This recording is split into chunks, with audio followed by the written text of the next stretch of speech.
Right, cool. Right, it's an hour. I'd like to call this meeting to order for Thursday, March 26th. Roll call, please.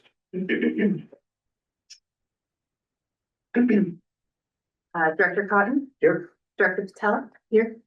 Director Covington, here. Vice President Zuka, Here. President Bella. Here. Okay. Director Covington, would you do the honors of leading us to the pledge of allegiance, please? My pleasure. I pledge allegiance to the flag of the United States of America and to the republic for which it stands, one nation, under God, indivisible, with liberty and justice for all. Thank you very much. And the next item is board member oath of office for That's us. Neela That Patel. is us. Yes. You can stand right there.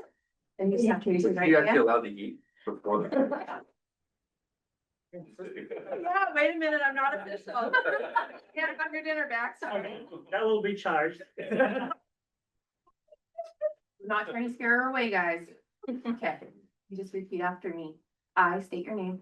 I, Neela Patel, Do solemnly swear do solemnly swear that I will support and defend the Constitution of the United States that I will support and defend the Constitution of the United States and the Constitution of the State of California and the Constitution of the State of California against all enemies, foreign and domestic, against all enemies, foreign and domestic, that I will bear true faith that I will bear true faith and allegiance to the Constitution of the United States and allegiance to the Constitution of the United States and the Constitution of the State of California, and the Constitution of the State of California, that I take this obligation freely that I take this obligation freely without any mental reservation or purpose of evasion, without any mental reservation or purpose of evasion, and that I will well and faithfully discharge the duties upon which I am about to enter. and that I will well and faithfully discharge the duties upon which I am about to enter. Congratulations. Thank you.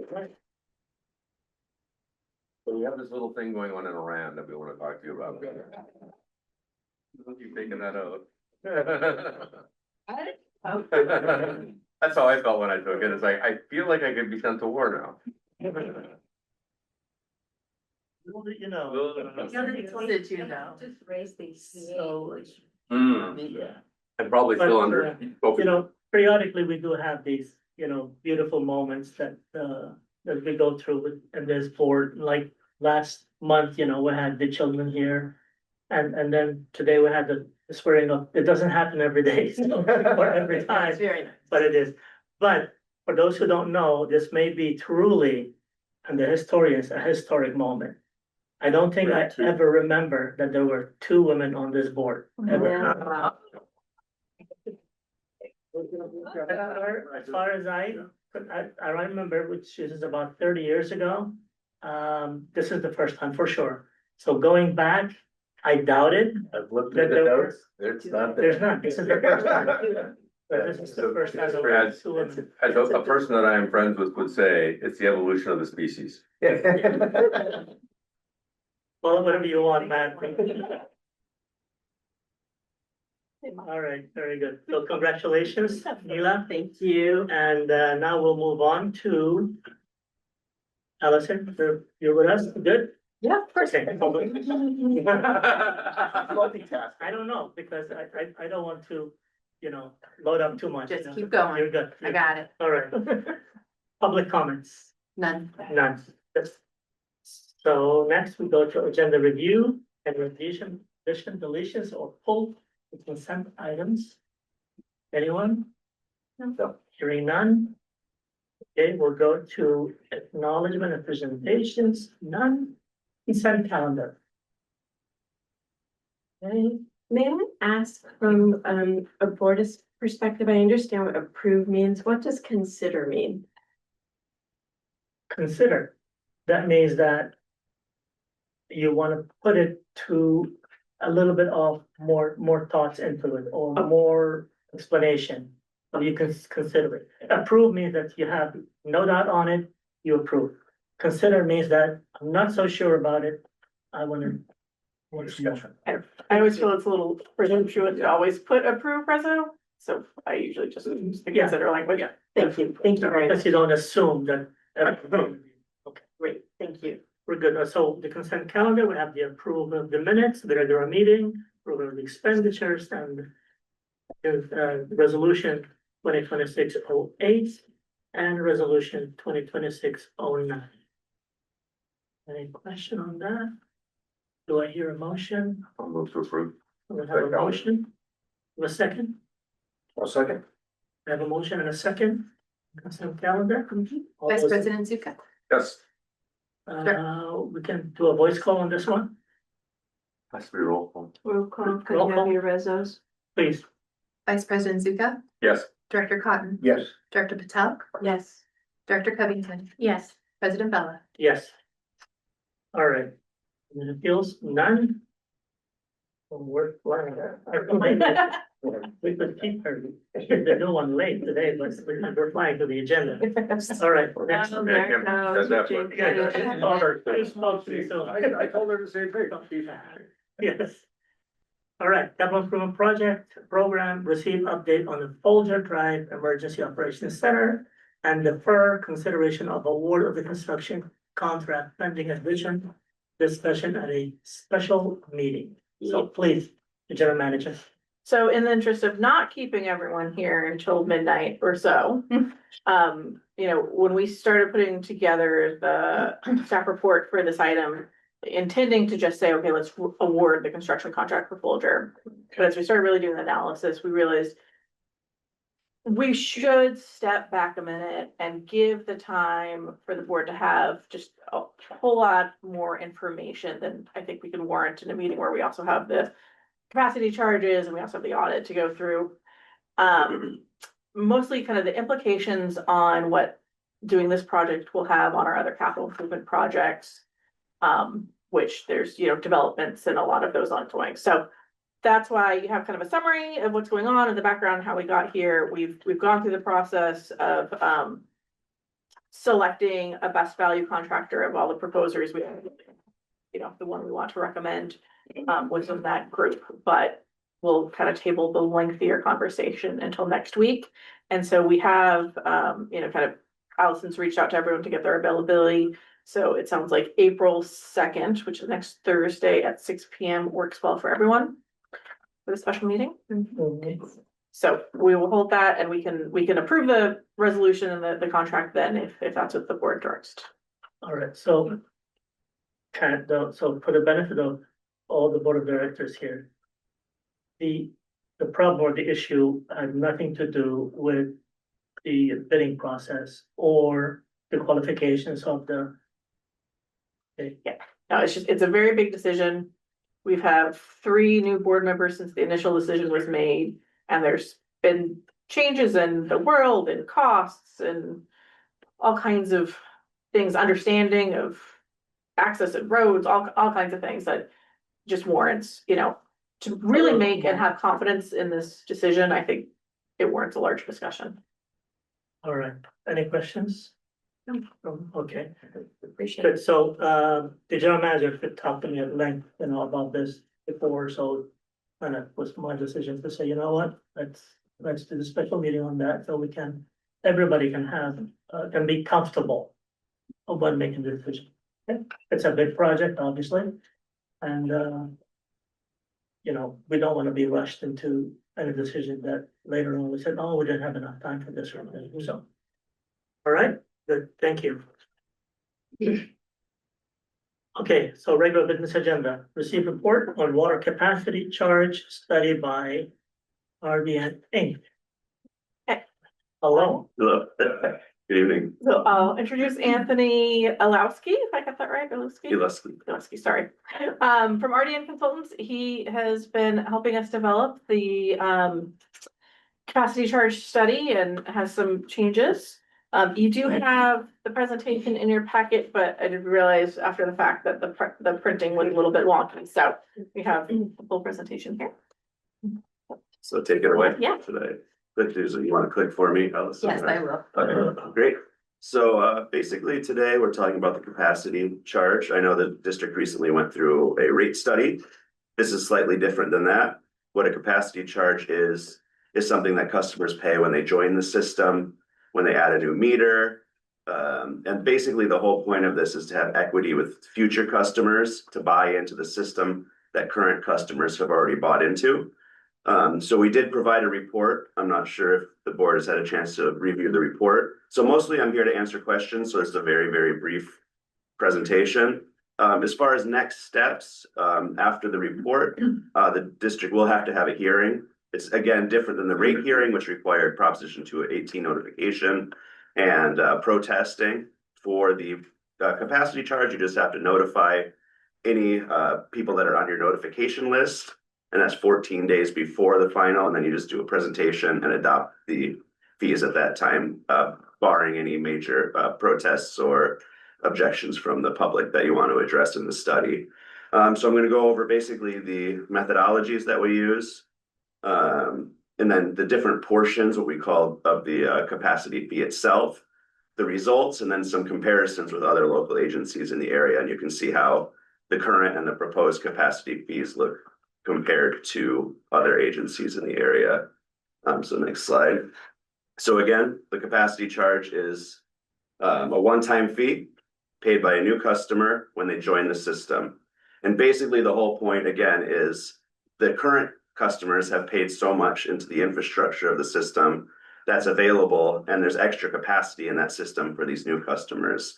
So in order for the new customers to be on the same footing, the same level as the current customers, you want them to buy in and then be able to use that for future capital expenditures or repairing that current infrastructure.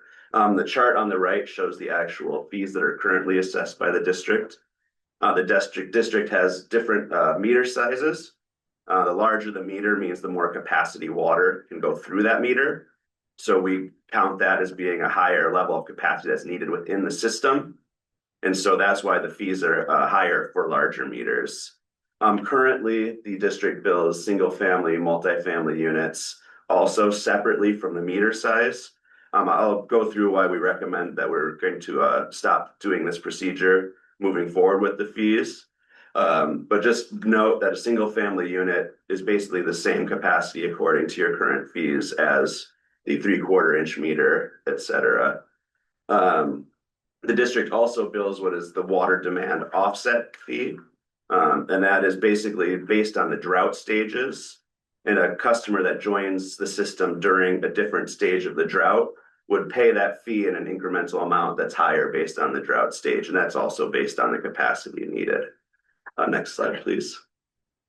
So the proposed changes that we're recommending today are to actually discontinue that water demand offset charge.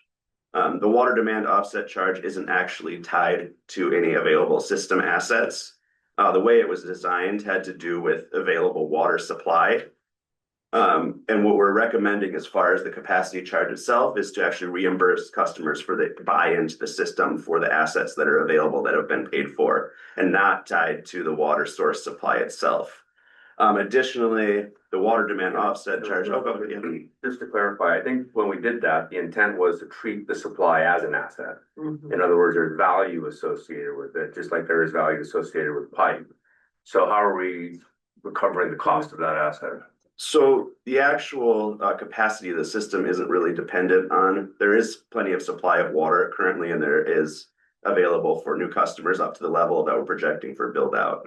So we don't believe that unless there's a tangible value that current customers have bought into, that it should be charged to new customers that are joining the system. But if I had to go out on the market and get water, I'd have to go pay $3,000 an acre foot for it, and I'm giving it away for free effectively if I don't charge for it. Well, you're actually billing customers who are paying the rates for that water.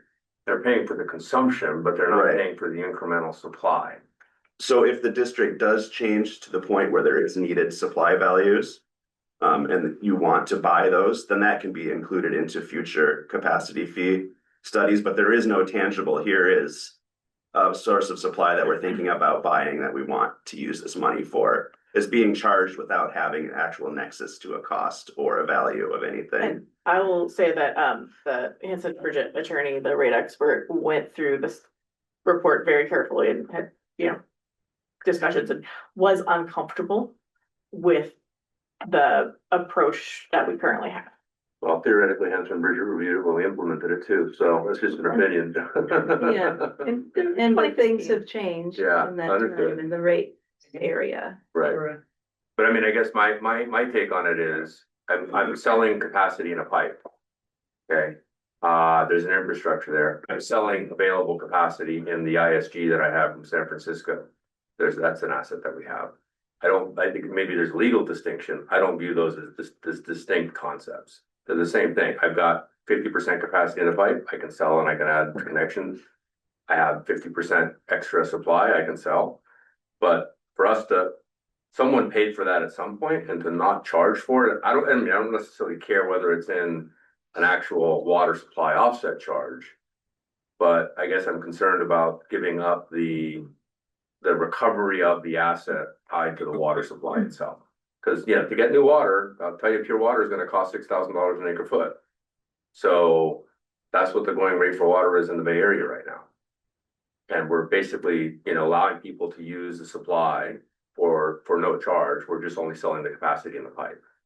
Right, but the difference is current customers haven't necessarily paid for that water besides in their rates either. So there isn't, but they own it. there's but it's a public good sort of, right? Because this is a public agency. It's not a private entity. So the big difference is we could have that if there was a tangible cost we could tie it to.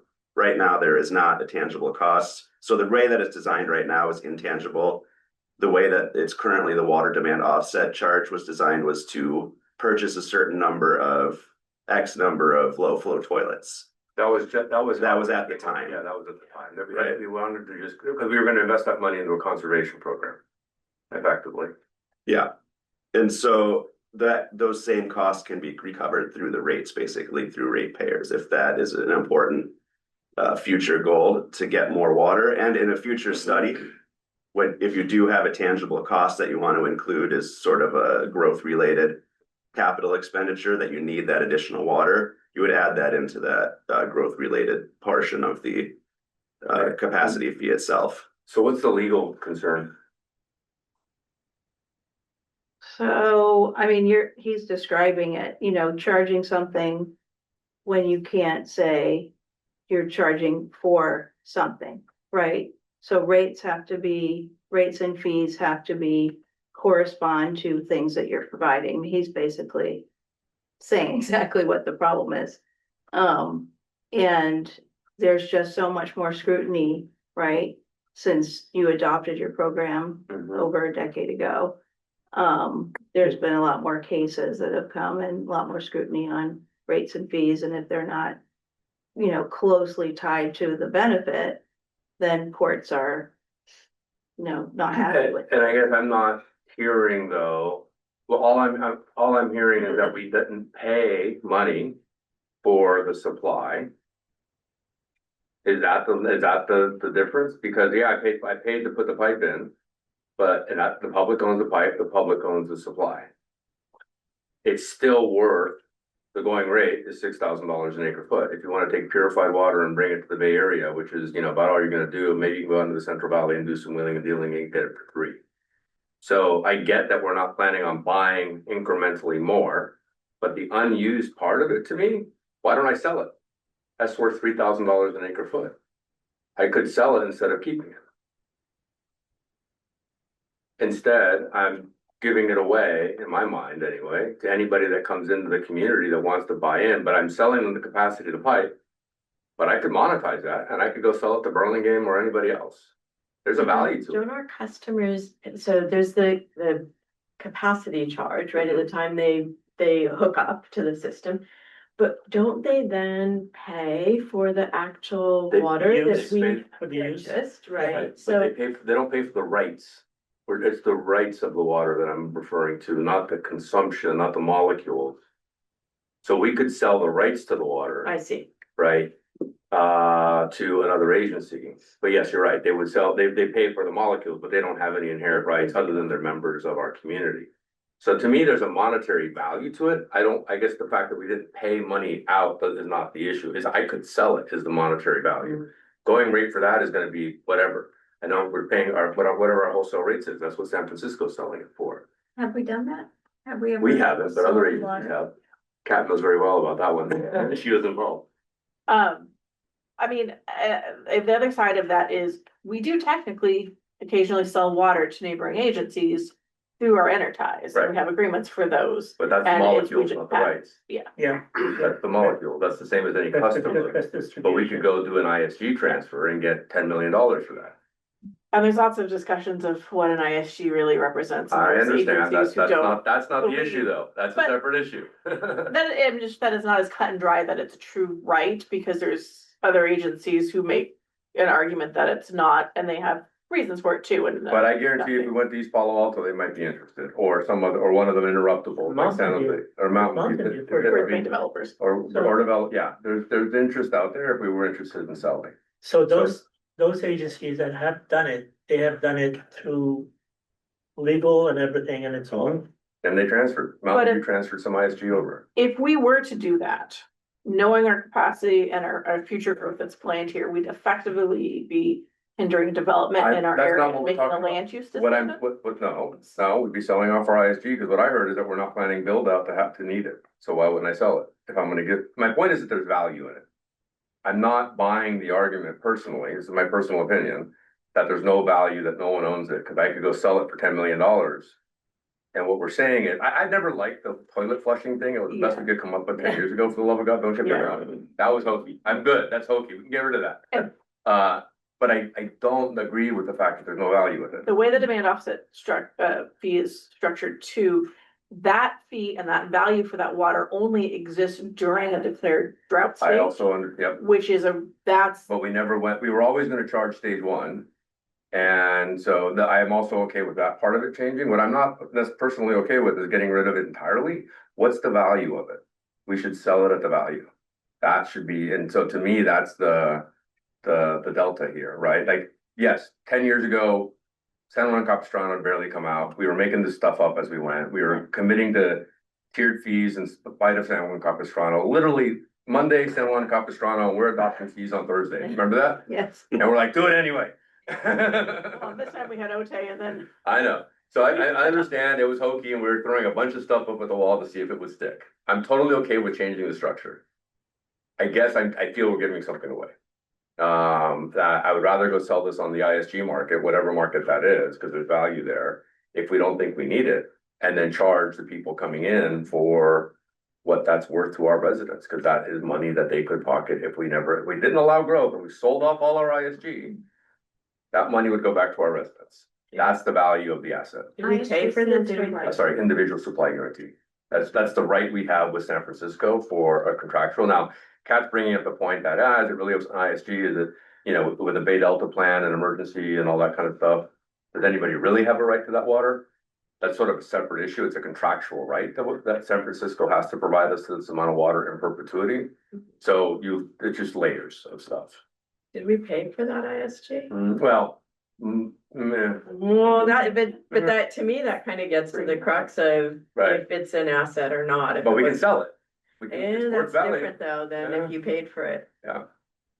And also ultimately, this is supposed to get new customers on the same footing as current customers. So if current customers did not pay for that as an asset, then it's the same thing. You're not supposed to do contributed assets that are developer contributed, that if there's outstanding debt principal, and I go into some of the detail of that, you're not paying for something that you're going to pay for when you're a ratepayer. This is basically, here's the system. You're buying into this system with this fee. And you're paying for what's existing. You're Because paying for somebody what's else did existing, before what's you. tangible. Okay. If the water supply thing that you are talking about, a valid point, if the district at another time wants to sell that, you can send that back to put that $10 million back to your customers, right? That has nothing to do with this calculation whatsoever.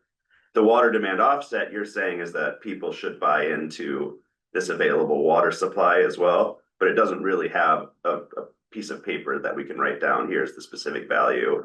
Here's what people paid for it. Here's how we're getting new people You on can go the to the same last level. transfer of ISB that happened and write down that value. And then increase, you could come up with something. I mean, I don't buy that either. So, for the sake of this item on the agenda, can we kind of continue with this, but at the same time, we'll have maybe a separate discussion on. I mean, what we're talking about. if staff is recommending we not do this, that's fine. And I guess I'm questioning the philosophy of it. Why not? Yeah, why? Why? I mean, again, I get that our program is hokey, no dispute. It was hokey 10 years ago and it probably barely passed the legal muster now. I say So barely this- passed, this because it's was- clearly legal. Yeah, it's, This it's, will Uh, correct it, so this will yeah, correct it, it's more hopefully. conservative, let's put it that way, we think it's more defensible to do it this way. Okay, go ahead. So why don't I suggest Anthony continue with his presentation, we continue to ask questions. And then at the end, let's discuss how the board feels, one option, because we're not adopting the charges today, that's next month. If the board wants us to do further research, ask more questions, ask more legal questions, we can do that. And I would also just say that the level of conservatism that we want to adopt in this is certainly taken upon advisement, but that's ultimately a board decision too. Right? Like if we're okay with being aggressive on it, it's our risk call. Mhm. I'm not saying we are. I'm just saying that on this one, I don't know what the value is. If we're at half of our ISG and let's say we got 1.5 MGD to give away, is that $10 million? You know, again, can we put a piece of paper on it? No, we can come up with an estimate that I think would pass straight face, you know, the straight face test to say, we're saying that this is worth $10 million to our customers. If you want it coming in, they own this now. You have to pay them for this, your stake in that. No different than a pipe. And I we guess do- my take. Yeah, and we do know that the cities, the Belmont and St. Carlos are planning and preparing for a lot of growth in our area, especially to meet the arena numbers. A lot of that growth is, well, all of Belmont's of course is in ours, but because of the HIA and the multi-use plans, so the new specific plan, a lot of that growth is in our area. So as we, when we get to the urban water management plan, you'll see that, obviously it's all the conservative assumptions within the urban water management plan, but we're getting closer to our ISG. Yeah. Each planning cycle, we get closer and closer, so it's not. I got it, but I also heard that we're not Not gonna one. use our ISG within the build out. So that was just stated recently as well. So either we're gonna need it, we're not gonna need it, Yeah. what is it? I guess if got it more conservative. But the conservatism is being bought basically by by our ratepayers and whatever that value is, that's the purchase price of this conservatism, I would say. So we just need to be cognizant of the fact that that's the decision we're making here, I think. And if it's $10 million or whatever, again, I'm just tossing this number out there, maybe $1 million. I don't think so, but I just want to be very crystal clear that the board knows that that's the decision that we're making. Just a quick question on what is defined as multifamily unit? Basically, any residential that isn't a single family. So So if you have like even like small like triplexes and whatnot, Two Are people multi. in one. A triplex enough. Yeah. so like an apartment complex, 50, 100 units? absolutely. Okay. ADU? ADUs are generally, so far, they've been on the same meter, so it's single family. Thank you. Thanks. Okay. All right, Add more. go ahead. Oh, continue. I thought you said ask questions along the way, right? No, yeah. Yeah, you just did, yeah. Okay, can you keep questions till the end, please? No, Okay, got it. continue. It's totally fine for me. I'm here for you again to answer any questions. Feel free, don't feel like you need to not ask any questions. I wish I could answer them better. In this case, No, that's fine. instead of saying I mean, you were here 10 years ago, and we had the toilet conversation. We're basically saying not that you're not gonna use the water supply you have, but you have enough to make it to build out, basically. So I think there is a little bit of a disconnect there. Well, same as she's saying, there is gonna be a lot of development. Mhm. We are projecting that growth. We think that there will be enough available water, and we don't think that it's gonna be a significant purchase that the district's gonna have to make in our future planning. And we did look at the long-term capital plan, and there was no future water purchases that were included in that long-term capital plan either. Can I just ask a quick clarification? Actually, it was on the ADU conversation that Director Patel just raised. I thought the capacity charge was on new development. If somebody's putting an ADU on their property in the same meter, there wouldn't be a capacity charge, right? No, I don't think so. Okay. So weirdly, I've seen properties that are being took their house down to the studs and they put a new house and an ADU at the same time. So I don't know what that counts as, the capacity, Yeah, like but the connection's still there, Connection is so. still the same. Right, One connection unless still- they ask for an upgrade to Yeah, their there's a connection. water service coming from the main to the property. Yeah. And it's still the same one. Yeah. They may increase the That's- size, but it's still the same one. That's right. Yeah. And then they get caught with the size of the meter. And there are charges when you're increasing the size of your meter, unless it's only to meet fire flows. Yeah. And, you know, even for very large developments that go in, they're credited for the existing meter, so we're only charging the incremental The difference. increase the of delta. the new capacity that they need. Their usage will increase, so it'll get kicked up to an upper tier, but that's not really up to them. That's their. Yeah. And also the state has a law that you can't charge an EDU that's under a certain size for the development purpose. Once you go over the 750 square feet, you can look at charging additional capacity fees to ADUs. But that's if you really want to. It's not necessarily in this case, because we have the difference between the meter sizes, we know the capacity. Very good. All right, and so the other changes that we're recommending again is to discontinue based on the customer class, so remove the single family and multifamily designation and just use the meter size. So generally, you know, a 6-unit multifamily will need that larger meter anyway. So we're folding those classes together rather than separating them out, just to ensure that they're paying for that capacity in the system, which is based on actually the meter size and not the number of units per se. And we still have the ordinance that multifamily is individually metered anyway, right? New ones. So, yeah, If they're gonna be condoized, if it's gonna stay apartments, they can have. are we still, Big meter, yeah. Only if it's condoized. so they have to de-restrict it then? Yeah. Okay. And then we did review the capacity ratios that were used and adjusted those to the AWWA meter ratios for the proposed fees. So some of the larger meters are actually seeing a little bit more impact than the smaller meters.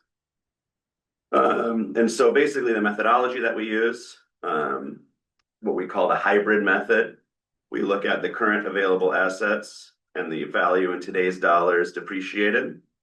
And then we divide that by the current number of customers in the system. We have the incremental portion of that, which is the growth-related CIP. We determine the growth-related CIP by the amount of growth that was happening compared to the current amount of customers that are in the system. We combine those two to get the total capacity fee. So I'm going to go through a little bit of the details. The next slide. Can I ask a methodology Sure. question? You cited in your report that there's a number of different methodologies that are, I don't want to say accredited because that's not the right word, but that have been used and are generally acceptable. Mhm. And I was just wondering for those different methods, if they've been used for some years, has anyone gone back and looked retrospectively at how well that model actually took into account? Now, I know there's so many variables that you can't control, like, does a development actually happen? What size meter is actually requested and so on, but there is a way to sort of back test, is this model like one of the more accurate ones? Because the rates that we're proposing, we want to be fair to our customers. We neither want to undercharge nor overcharge. So I'm trying to figure out how well this model does, if people back tested these. Yeah, so the difference with rates and capacity fees is the capacity fees aren't actually paying for anything specific. This is a separated fund. This has to go to either building growth-related capital projects, which are determined when you do the CIP plan, or doing repairs on current assets that are benefiting new customers as well that have been bought into. So it's not necessarily this funds is going to go to pay for something specific. We need it for daily operations. It can't be used for that. So basically what we're trying to do overall is to have equity between customers that join into the system. And so that the methodology that we're talking about, which is using the hybrid method, which is the buy-in and the incremental component, does have equity with your system. Certain systems that are completely built out and don't need to build any new infrastructure for customers, they would sort of only use the buy-in portion of that. The other part of the methodologies that I talk about is how you value the actual system. So there is, the purchase price less depreciation, today's dollars less depreciation. And so the one that we're using is today's dollars less depreciation, because it takes into account the value has gone up on a lot of these assets since they were originally put in the ground, since 1929, I believe. Mhm. These are still functioning assets. There is a value to them unless they're completely depreciated. And some things do have a very long lifespan. So we take that into account to ensure that we're collecting that amount, which is equal to today's dollars. Thank you. Does that answer your question? It did. Okay. Thank you very much. Okay. And so then this is just the calculation. So we have this buy-in plus the incremental, and we multiply those by that demand factor, and the demand factor is just the amount that the total capacity of the different meters versus the base meter. Next slide. So this just shows the calculations that we used. The total asset value was again that depreciated assets in today's dollars. The adjustments again include outstanding debt principal. So we don't want to charge debt principal to customers who are joining the system because they actually pay that when they join the system.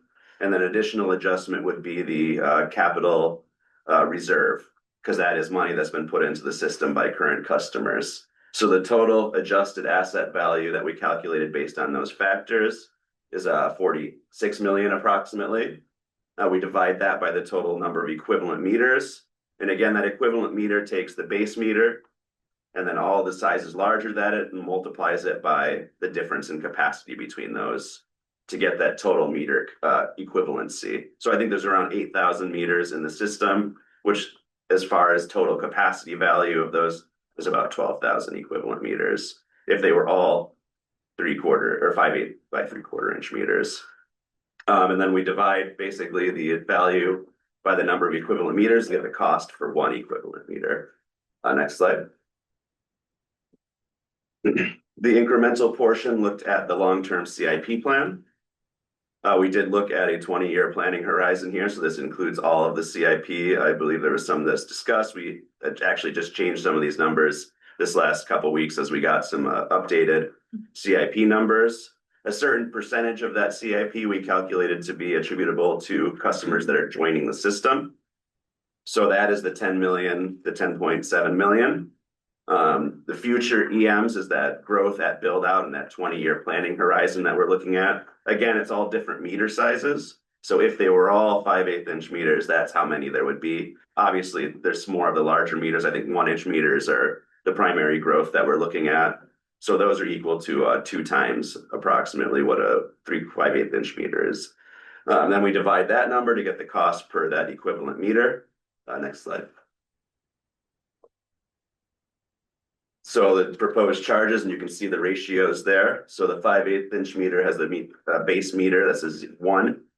As the capacity of those meters go up, and that's gallons per minute of potential flow of water.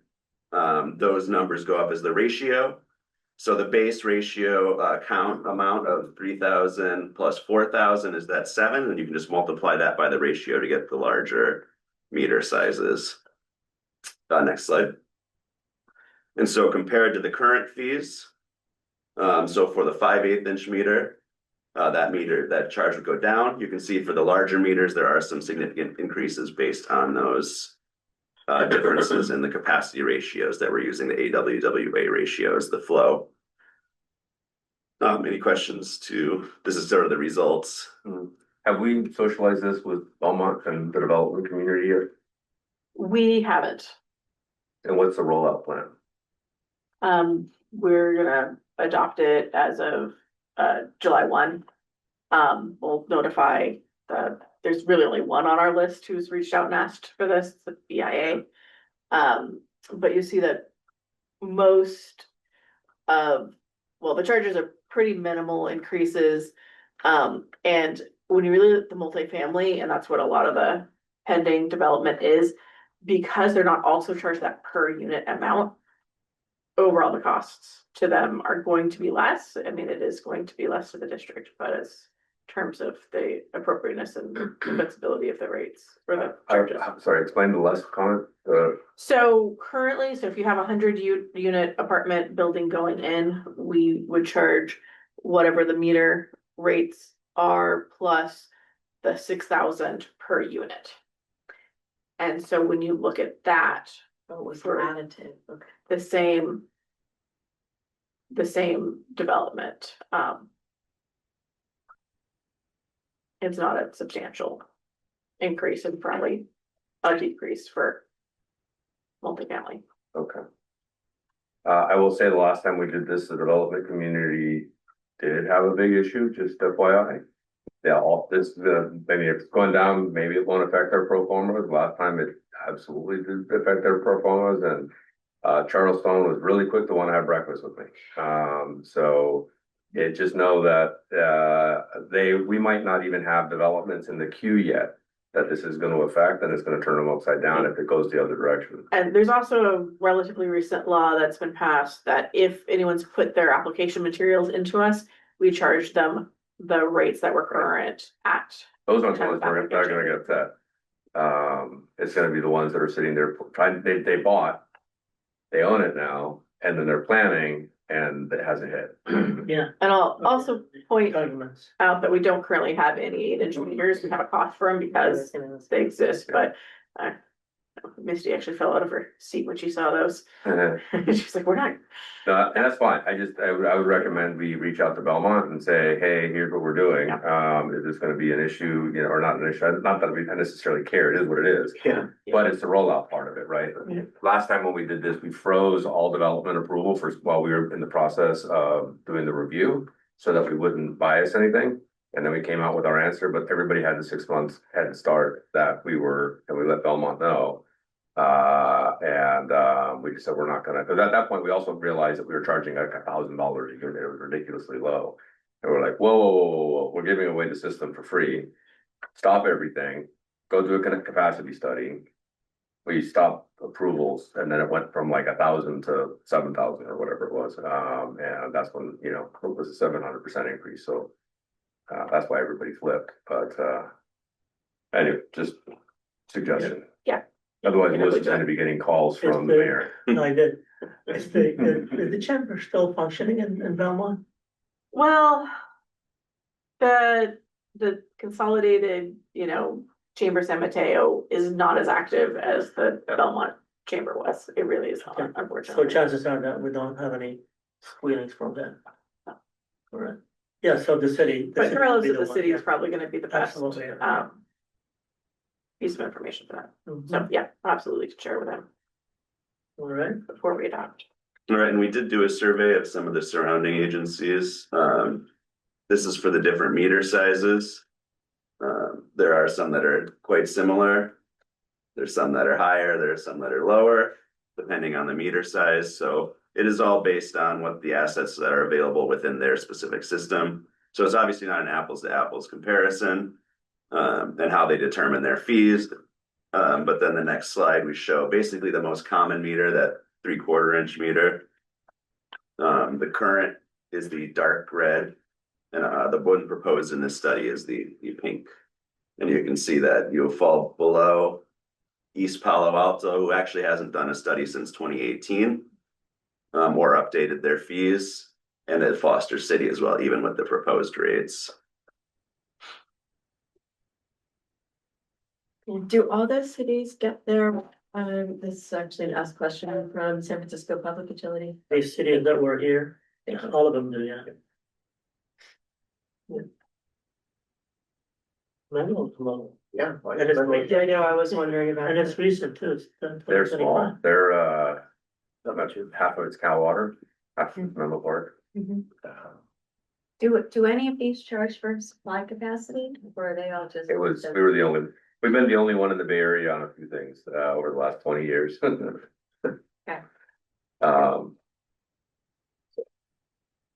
my knowledge, I don't. Not that I found in my research. When we first started discussing this a couple of years ago, we were trying to find a good justification for the same thing you were talking about, because we also felt that it was slightly hokey. But There's no, in the end, 100% agree. the hokey part of the. Ultimately, we did determine that it would be more defensible. The underlying part of it is treating water supply as an asset. That Right. part I still don't feel is hokey. It's a more a matter of I thought the methodology that we did at the time was like, all right, well, if I got, council saying this is fine, this is, but toilet sold is not a great metric, or toilet equivalent. It's not a great, you've got meter equivalent. But I would like to think about the asset side and the value of the water itself. Because I do honestly think that that is a level of conservatism that has maybe there's a legal thing that, maybe we paid a dollar an acre foot back in 1809 as the Spring Valley Water Company. But that's what we paid, it's worth something now. Same thing as you're doing, what did I pay to install a pipe in 1918? Yeah, What's it worth now? absolutely. We're doing the same logic, right? To me, I haven't heard any difference. It's what did I pay? What is it worth now? All that kind of stuff. So then the question is, can I treat the water supply as an asset? What is it worth? And do we want to sell it? And that would go into the buy, or do you want to sell it? That's a different question than what this fee. Sell it, or does it You go could into include it capacity? into this capacity, but That would drive these fees quite up. 100%. So I'm not- that's the trade-off on that as well. And that, 100%, but the fees up affects new development. Who do I want paying for growth? Do I want existing? That's where I think if we don't do it, are we subsidizing growth by not charging for it? That was the whole idea of growth pays for growth. Right, and so that's what I'm saying. Here, the decision is if we don't charge for capacity, assuming it's all legal and all that kind of stuff, don't get me wrong. That is the underlying assumption, or the underlying premise is that growth is only partially paid for growth. That the value of that water supply is not being paid for. And that was what we sort of hung our hat on 10 years ago, was like, no, we want to capture the revenue for that, for the ratepayers. Has anybody else done it? No, that I know of either. Do I care? No, as long as it's legal. Right, because I guess I don't hold to, Good money. yeah, and I don't hold the industry standard practice if we have a better rate here. So I'm comfortable taking a risk if we think it's a defensible practice, even though there's not any case record or anything like that supporting it. Now, with that being said, in closed session, Julie might tell me I'm nuts, and that's fine. Question, have you come across the fixed capacity charges charged to the tax roll? Has anybody mentioned that anything to you ever? No, because it's for development. It's basically charged to developers who may or may not be part of the tax base. And they pass that cost on to the home buyers basically already. So that's in the value of the home. So if you do get property tax revenue, it's all basically kind of double dipping into this a little bit already, because that's in the value of the home. We just went. I see Jim is squirming. No, I can see. Carissima had this exact meeting 2 days ago. Like this. Deja vu for you. This is, so they're looking So you at, would like. they're looking at Hello. the. And the same one director asked the Yeah. exact same thing you're asking, and luckily, hence we just said the same thing, so. They're internally consistent there. Julie's reading from the script over there. But the same question did come up, I wanted to just pass that along, but they are looking at a component of their, not this charge, but their readiness to serve charge going on to tax roll. So a portion of their rates going on there. And then there was another question that came up I was gonna ask, but I can ask that later. And again, let me be clear, if it's illegal and the case law has changed, I get it, no, totally fine. If it's ambiguous, that's a different thing, now we're talking risk. That's what we need to decide on, right, is that's a risk decision, and I think that has, then I think that has to be brought to the board as to what is the risk. That's our decision, not your guys', to be honest, and let's decide whether the risk is worth the, the juice is worth the squeeze in terms of having new growth pay for growth. And ultimately, on our end, what we would need is just for you to tell us the value. Yeah. We use your numbers. Yeah. We're not making them up. That's our job, is not to make up numbers. So, I mean, we can come up with calculations. Right. So if it is the direction to include additional costs into the buy-in of the value of the water supply, then we have that's a number that we can add And to our if you did calculation. this, and we're way over on the right because we do that, and we're doing it differently and our methodology is defensible, and we say, look, this is just growth charging for growth using our methodology. On capacity charges, I have a whole different mindset than I do on water use charges, you know, because it's a growth pays for growth mindset, right? So then it's all in. The developers are making money on this. They should be paying the ratepayers back for what they own already, right? It's a different mindset than how do we charge for consumption and all that other kind of stuff and the equity and everything else. This is like, if it's legal, put it in there, and then let's talk about the risk of it. Cause I also, you know, $10 million of litigation doesn't help if we, you know, defend if we have $10 million of revenue, you know? So it sounds like we'll probably have more discussion on this, but I will also want to throw out there just as thinking, you know, we know from the HIA meetings that a lot of the plan development is actually multifamily and affordable housing. So that's just a factor as well, if we're talking about. Which is multifamily. Right, that's right. There's no more room to do anything else. No. And Yeah. there in the question could be, is it deed restricted as affordable housing? Again, this would be a question to It's council. legal. Is it legal to have a different capacity charge in there for on an equity basis? I don't know.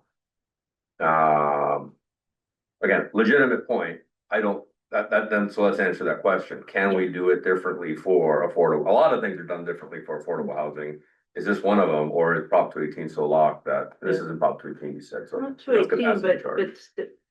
but everything, it's not 218, you have to go through the 218 process, but you still have to have nexus and Yeah. proportionality and all that stuff, so you have to look and Yeah. see. I Yeah. can't answer right now. No, that's fine. All right, so, I mean, the purpose of this exercise was obviously to receive the report, which we did. And answer any questions, if anybody has any additional Correct, well, it questions. looks like, you know, I there's think- going to be. We got to there's gonna be a I was lot gonna say more. something, I just leave it alone. I'm done thinking. There's a lot more, so, there's gonna be coming up again at the next meeting or 2 meetings from now, are you gonna be ready for this at the next meeting, or? The intent was, assuming we were just gonna march ahead with these, was to adopt the ordinance at the next meeting.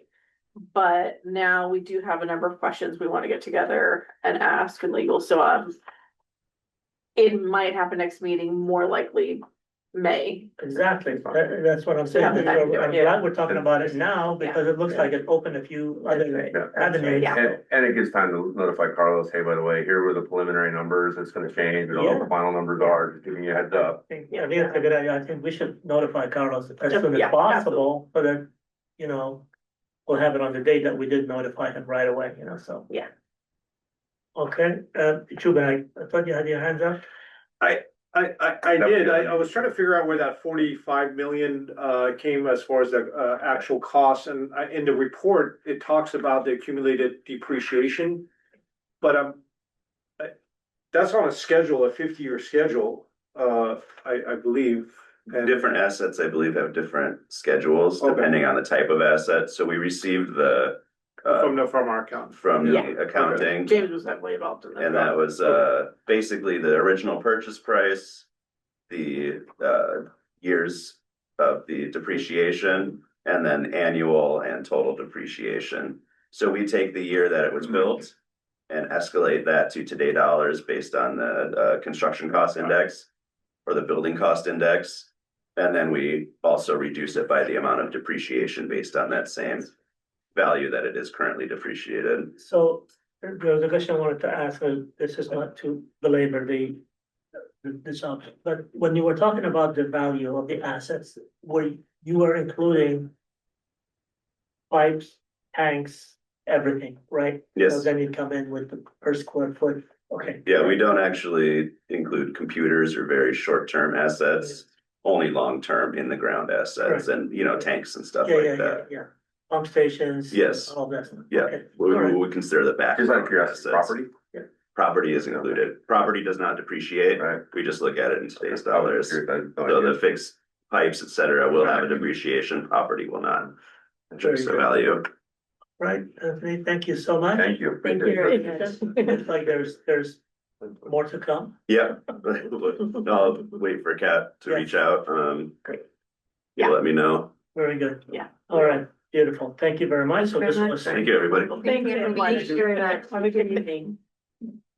now we'll move on to the next item, which is to receive and accept financial audit report for fiscal year ended June 30th, 2025, presented by CJ Brown and Company. CJ. All right. So I think normally James Ramsey, our district treasurer, would start this off, but I'll, for Director Patel's benefit, he is on sabbatical currently. And we actually have on Zoom, we have Kamiko, who is filling in for him from Eid Bailey. But so I will introduce Chris Brown of CJ Brown, who's gonna walk through a presentation on the audit. And do we have Jeff Palmer as well? He's not on today. Okay. He's not. All righty. Well, let me go ahead and share my my screen with you.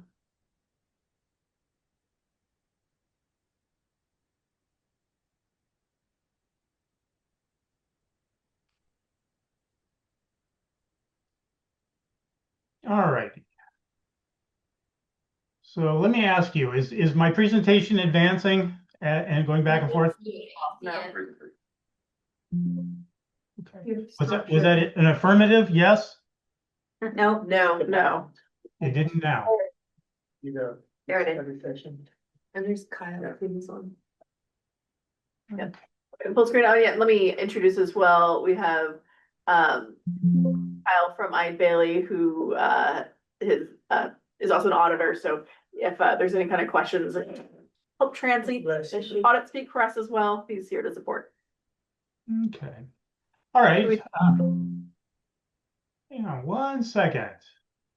So I'm sorry to ask this question. Is the slide advancing for you? Yes, it is. It is. Okay, it is- perfect. I had a meeting previously where it wasn't syncing up quite right. So, okay, excellent. Okay. Once again, my name is Chris Brown. I'm with CJ Brown and Company CPAs. I am the partner on the June 30th, 2025 audit, and we'll go ahead and go over the results. We did meet with the Finance Committee the other day, and we went through pretty much the same discussion that we're going to have here, but it was at a much greater level. So I'm going to go ahead and move on forward here. So the audit was presented, it was performed in accordance with auditing standards generally accepted in the United States of America. As far as the procedures themselves or the process, we're taking a look at the district's internal controls. We're looking at the various cycles within your accounting system. We're doing tests.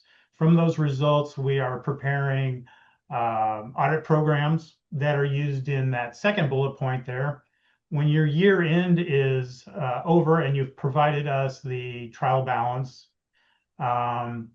essentially what we're doing is we're going through and we are agreeing the balances within your trial balance to the supporting documentation. Okay.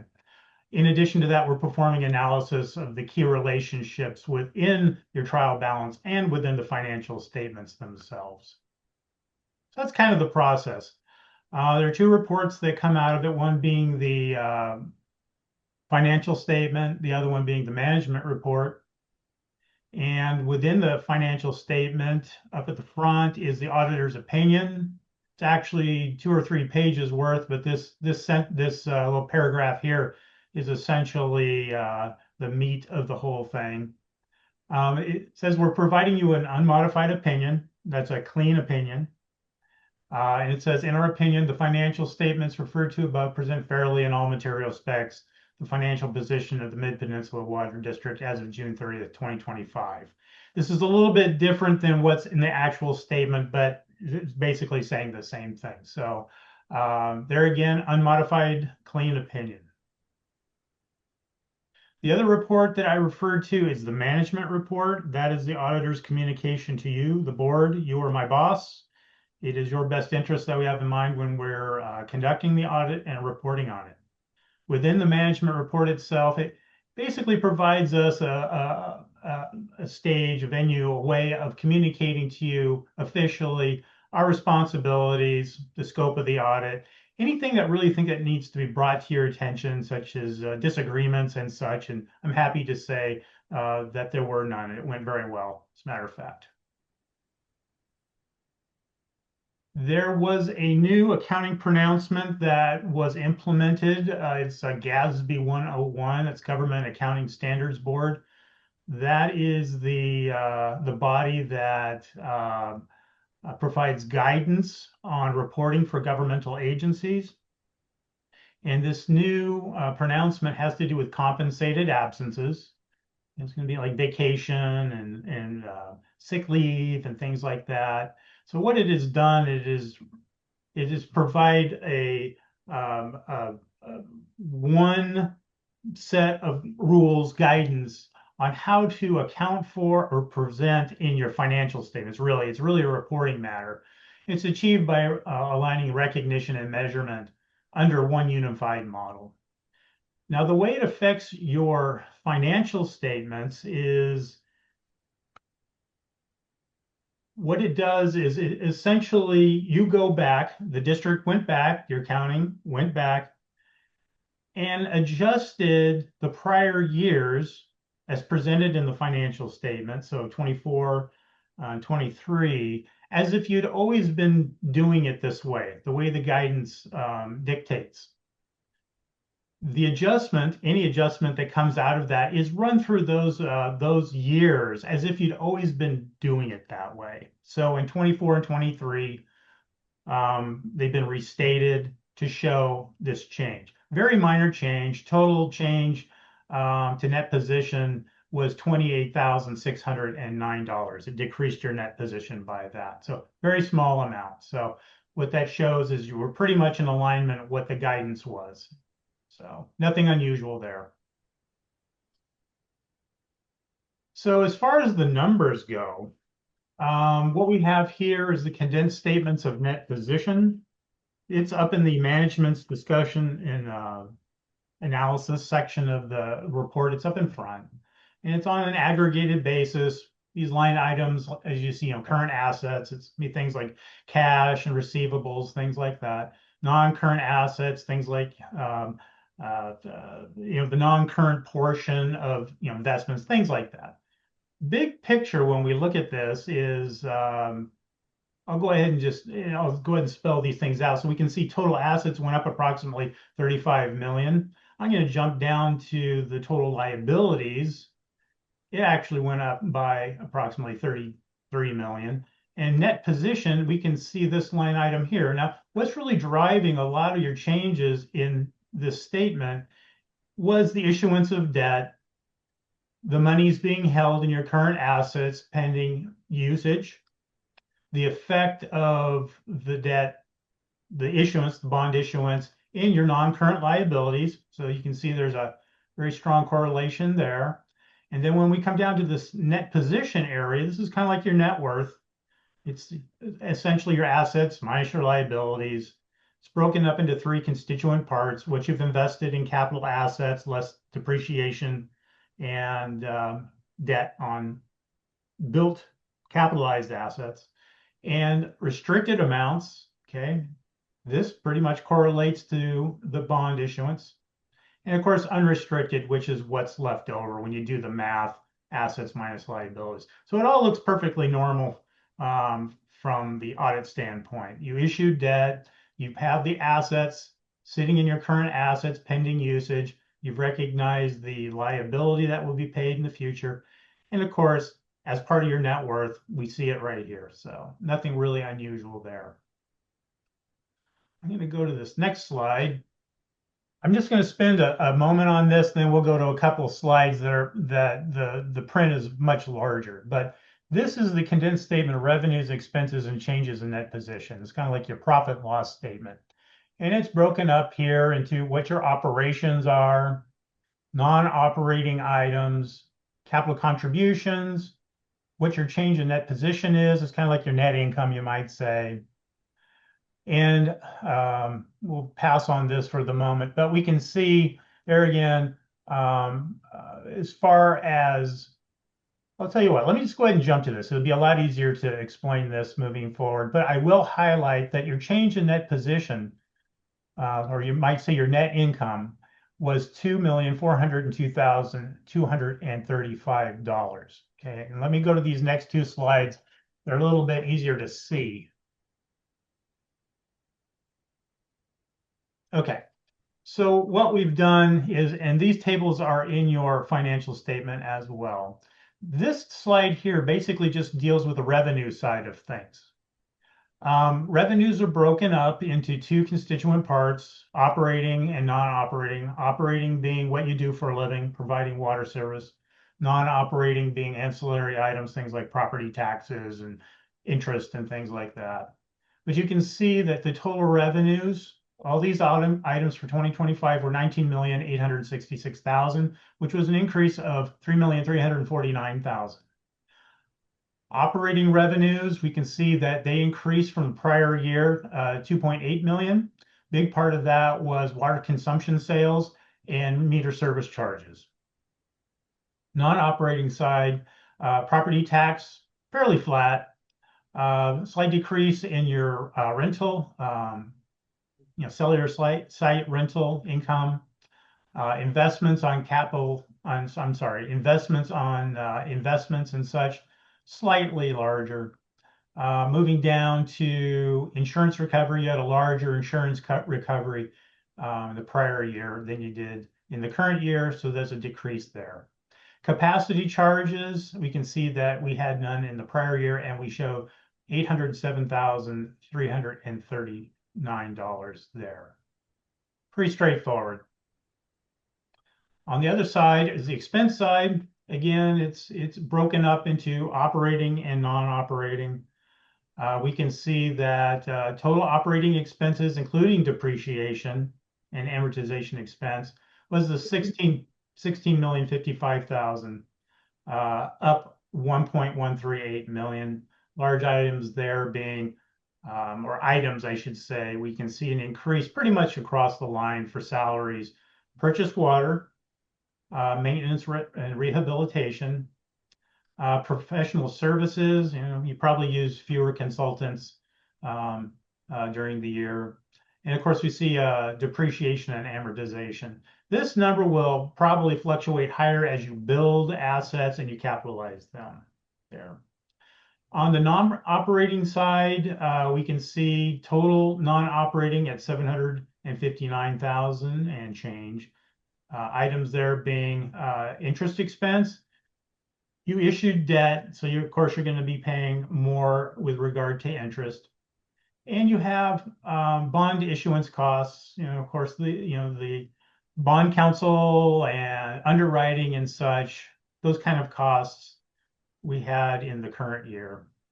Other non-operating down considerably from the prior year.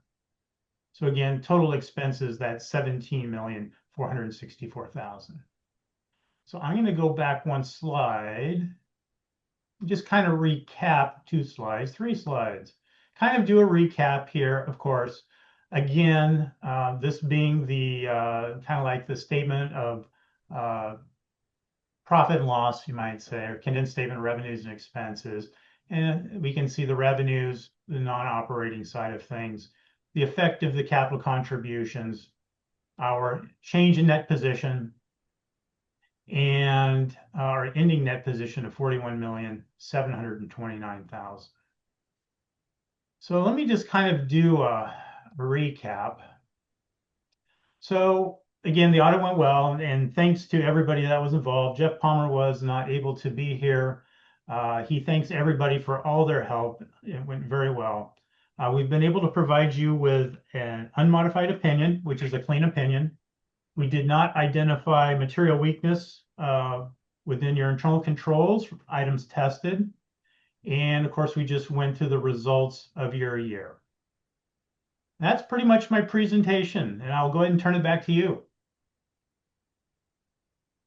Very good. Thank you, CJ. Okay. And I have a question. I think it's honestly just a typo, but not in the agenda item 8B on page 3, at the very bottom where we're talking about uncorrected and corrected misstatements.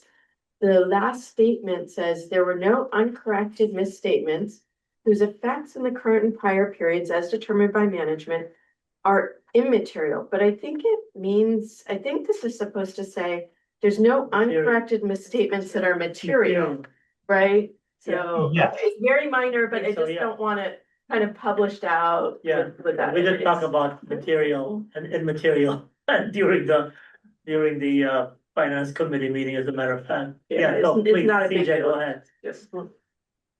Yes, there were actually a couple, I believe that's one of the items that needs to be addressed. I know there was another one previous, just before this meeting, there was a slight correction as well. We'll go ahead and forward anything along those lines. I need to speak to Jeff Palmer, but yes, those will be part of the final version. So it is We noted. don't want to get into trouble though, okay?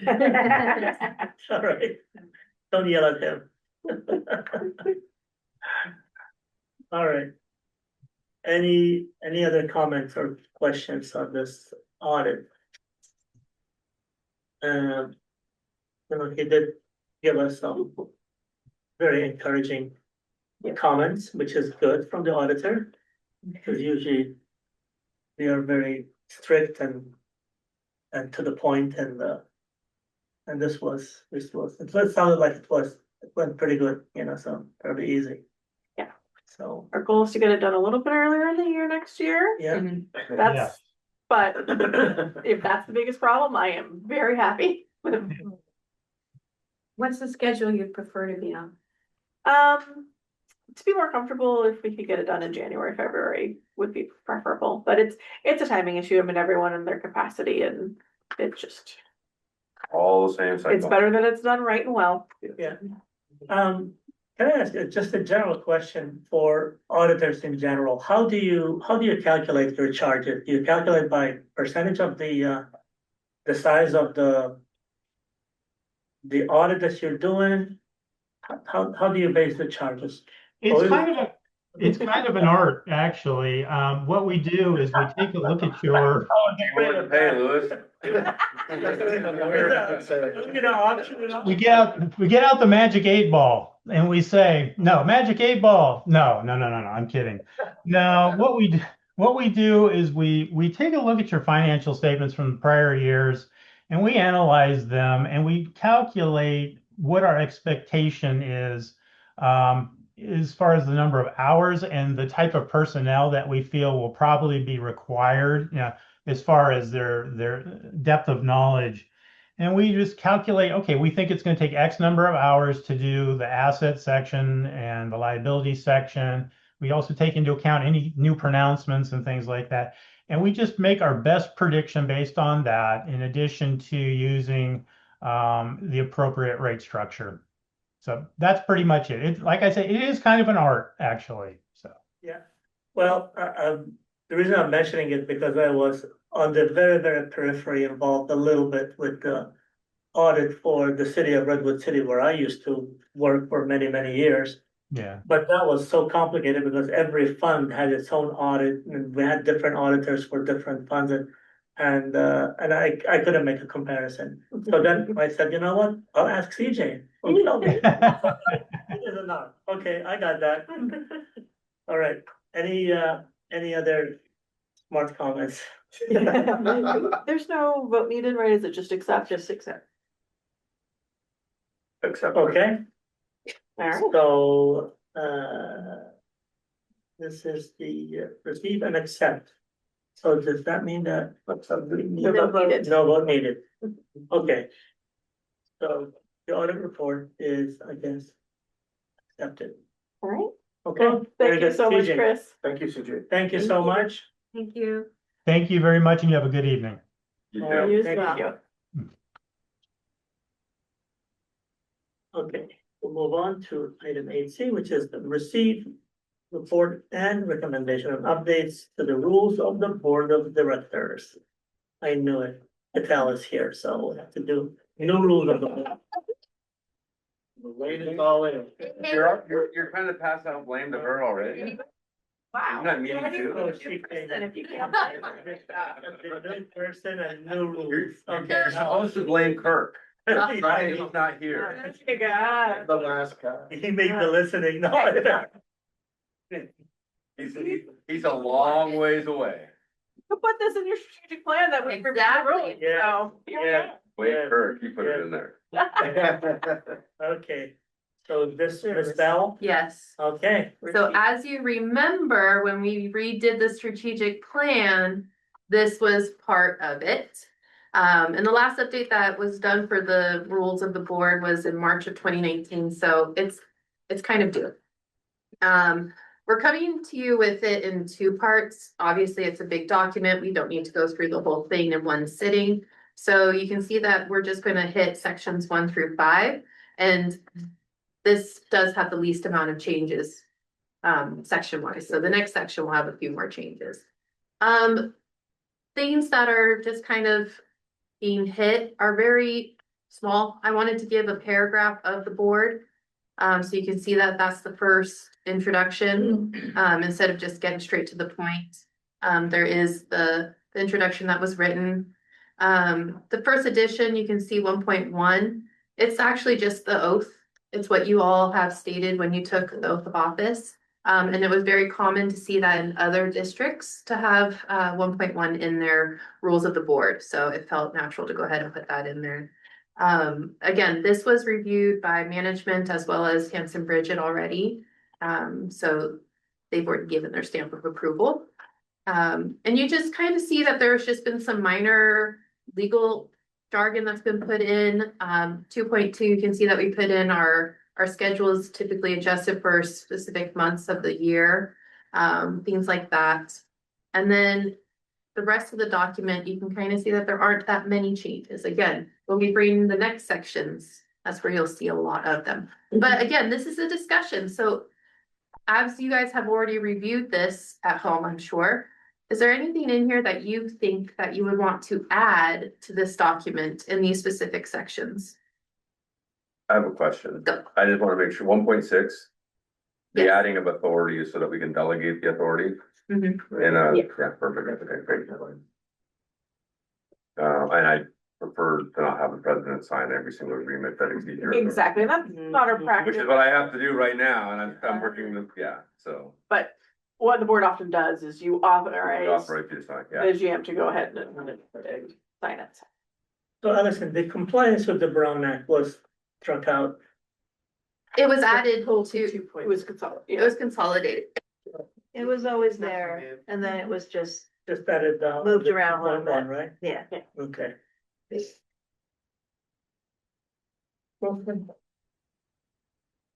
And again, you guys can continue to review this. And this is a draft, right? Correct, Yeah. yes. And then even next time that we bring it, so that the next board meeting, when I bring the remaining sections, if we want to come back and revisit any of these, we definitely So can. this is gonna stay as a draft until we go through the Correct. whole thing and then. Yeah, yeah. So next month I'll bring in the remaining sections as a draft still, Okay. and then the following month it would be accepted. All right. And did I understand, Allison, when we were meeting last week, that occasionally if a board member is traveling, they can join virtually? Yes, Yeah. And does that need to be incorporated, or it's sort of by default that attendance does not necessarily mean in this room, it merely means participation in the meeting? right. So it kind of encompasses what the Brown Act visits that jargon, that's there. So it's kind of like embedded in there. Perfect, Yeah. thank you. What are the reasons again, Julie, for remote attendance, you got restricted? So there's the traditional rules, and you can just be remote for whatever reason you want. But then the location has to be on the agenda, your location has to have the agenda, it has to be accessible and open to the public to attend. And then there's the rules that came out of COVID, now SB 707. Those rules are under just cause, which is like the typical, like I'm sick or I'm caring for a sick family member.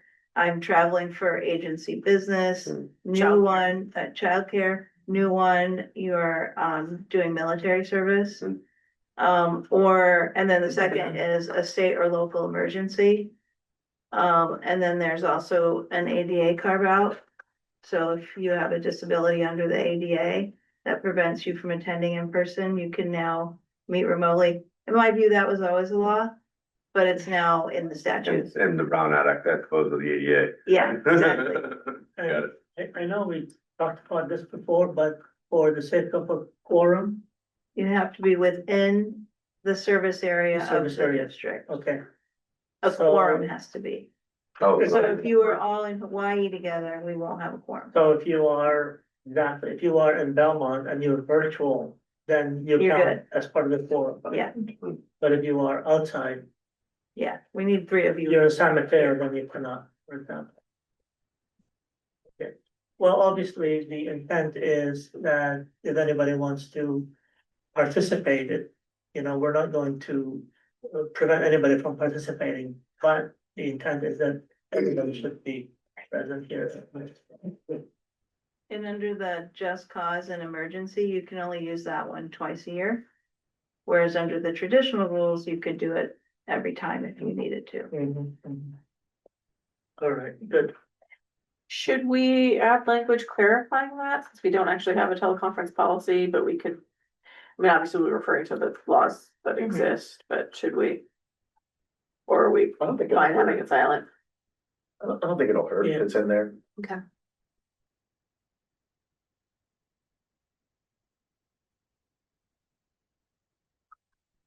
All right. Anything else?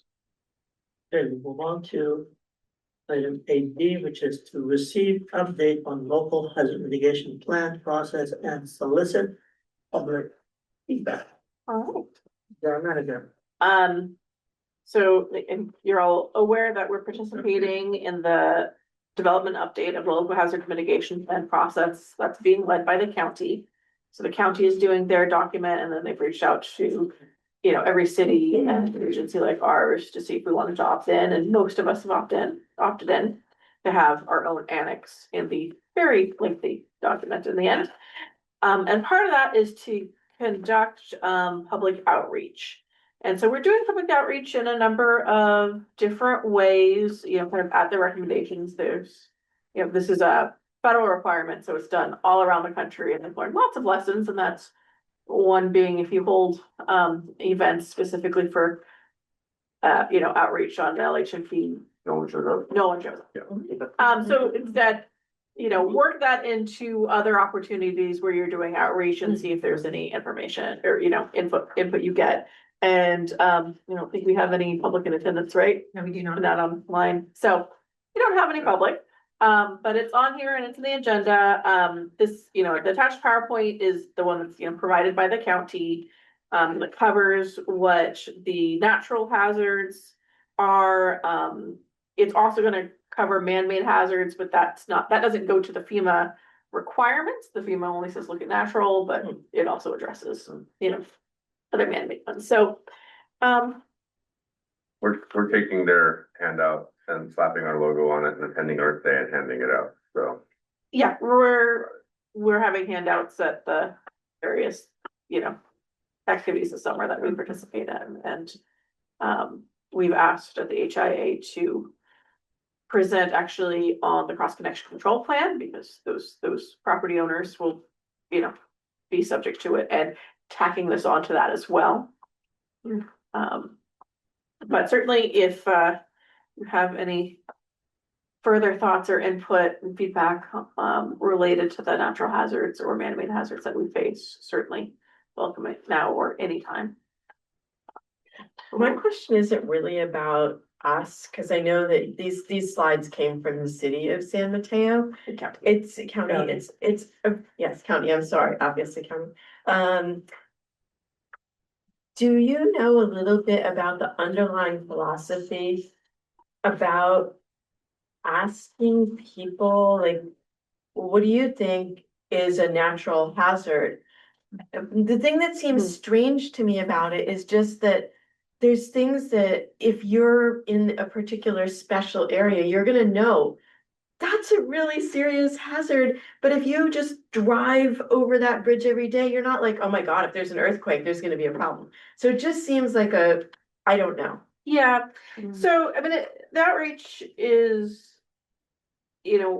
involved in some ways where there's also kind of specific target outreach that the county itself is doing with, in particular with the kind of less represented folks and then the organizations that represent them. So where they kind of reach out of like more disadvantaged communities and those groups and say, okay, in the event of a major flood, how are you disproportionately affected and what services might you need that goes beyond what everyone needs?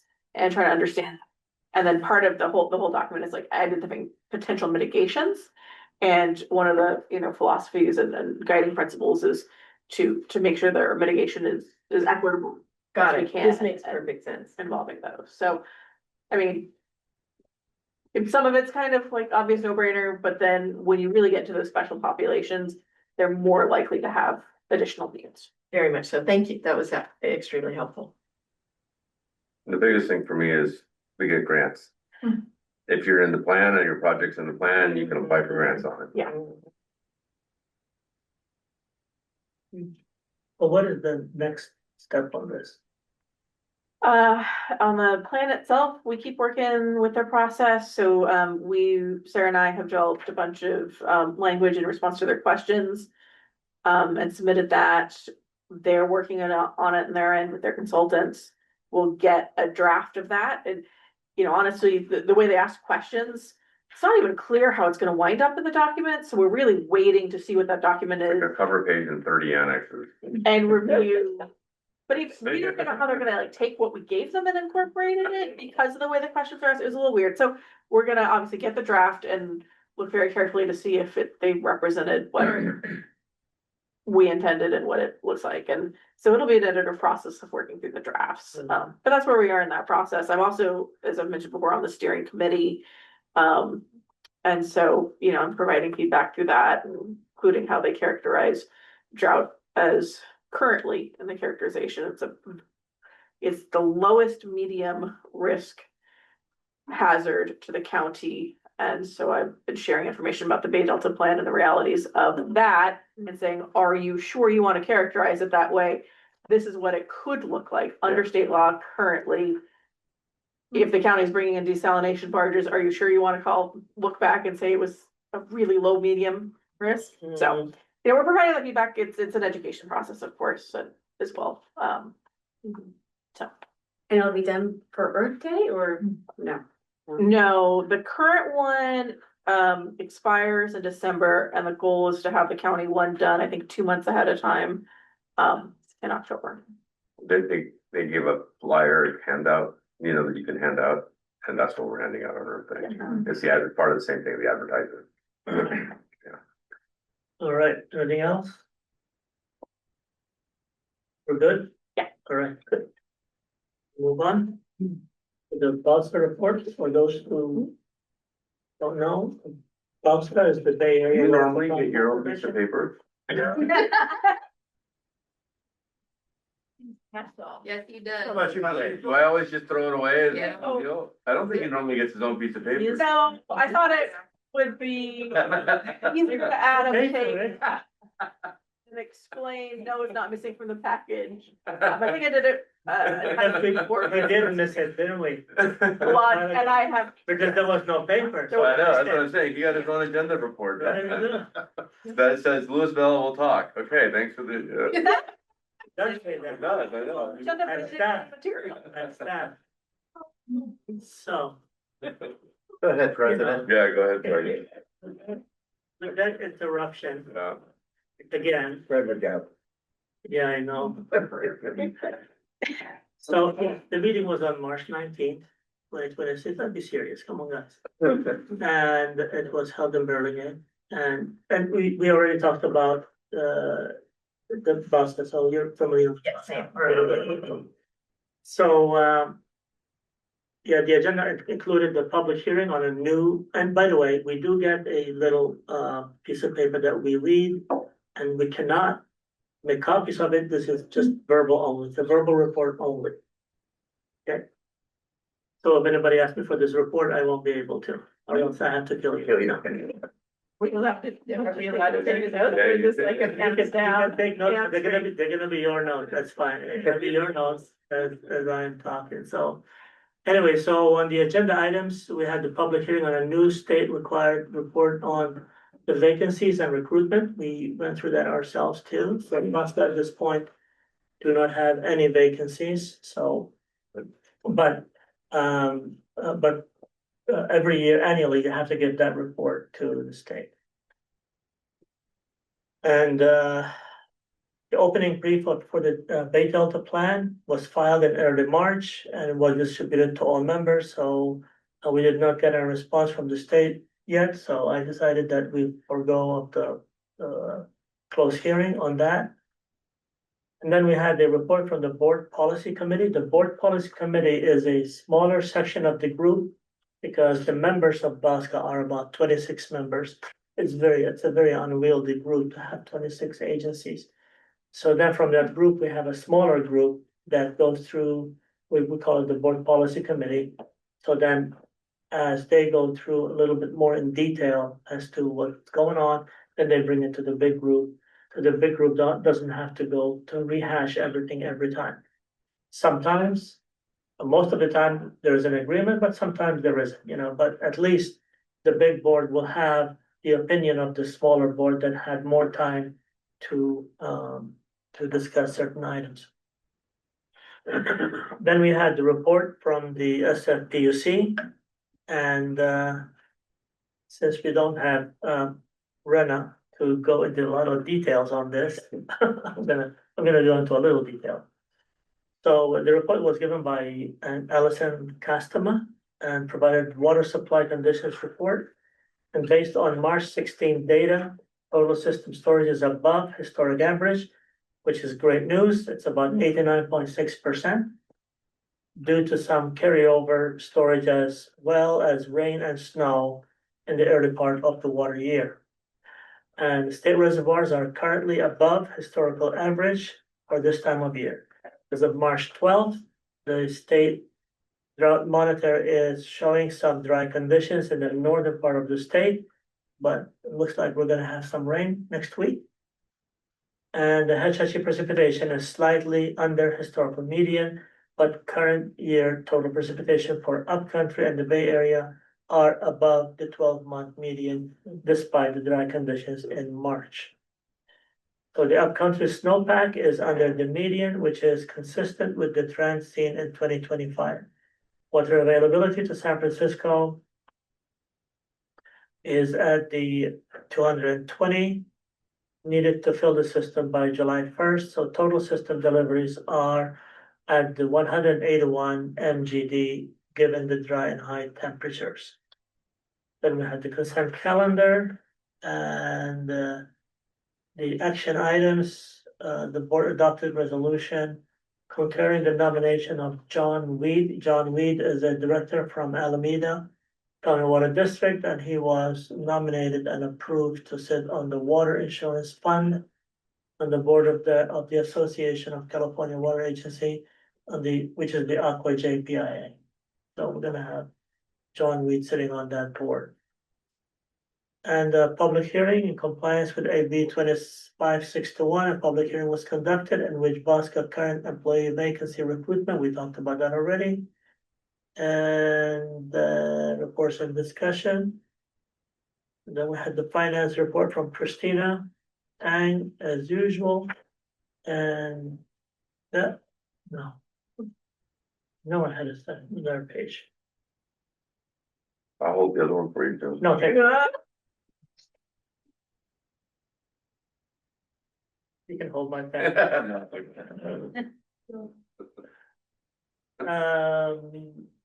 Then we went to let's see, the water response strategy, first year accomplishment of the affordability program. This is the 2050 thing that I'm sure you're gonna be talking about a little bit. And then we had the CEO report. And that was basically it. And the CEO report was a little bit on the Bay Delta plan and FERC process. And on March 18, the California Legislative Analyst released the report titled the Bay Delta Plan and Voluntary Agreement, Ensuring Effective Legislative Oversight. So that was it. Kat, what happened at the management report, water management? Well, they don't give me nice notes like I you. know.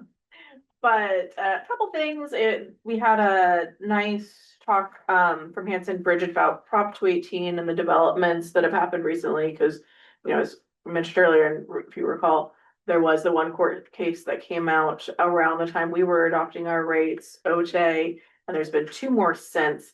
And so at first, we were very concerned, and a lot of agencies were very concerned that going forward, tiered rates perhaps might not be allowed, but there's been other development. So the good news is we're getting a little bit more certainty on rates. We don't have to worry about it until a couple more years when we do our update. But it looks like tiered rates are going to be safe. That's going to be an option to look at. And the courts are kind of shoring that up. So it was a very, very helpful discussion to kind of get all that history and background, recent history, but a lot happening in a few months. We talked about the strategy 2050 affordability kind of assessment and kind of temperature taking they've been doing, and trying to understand people's approaches and what affordability means in terms of rates. And, you know, so much of it, it's kind of, we kind of knew going into it is we're so constrained by Prop 218.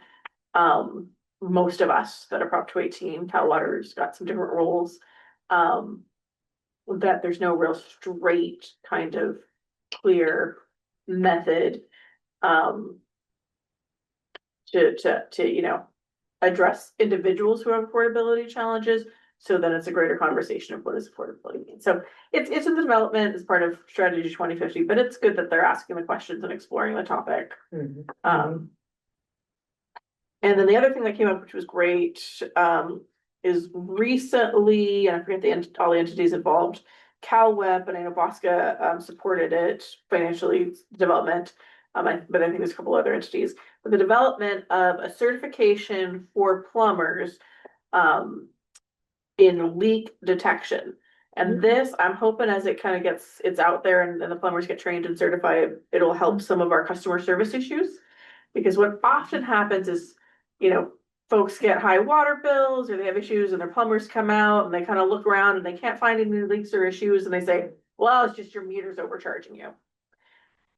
And then they call us and complain about the meter. And the reality is when meters fail, they fail the opposite direction, undercharging, not overcharging. And so this is an effort to get, you know, plumbers really trained and certified in how to actually find those leaks and help the customers in a real way rather than just blaming us.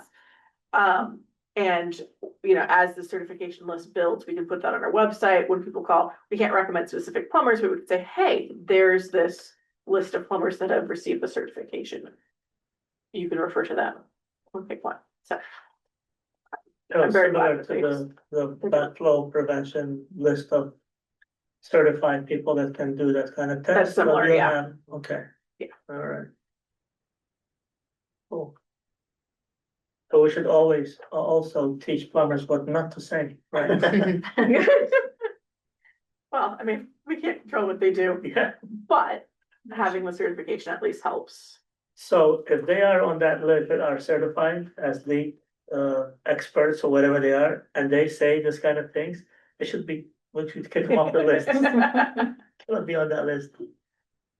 All right. Director Billick, may I ask a question about your Bosca report? And it's really not strictly about the report, but when you were talking about snowpack and, you know, storage and so on, I don't think this is not a Mid-Penn Water District question. It's either Bosca or even higher up.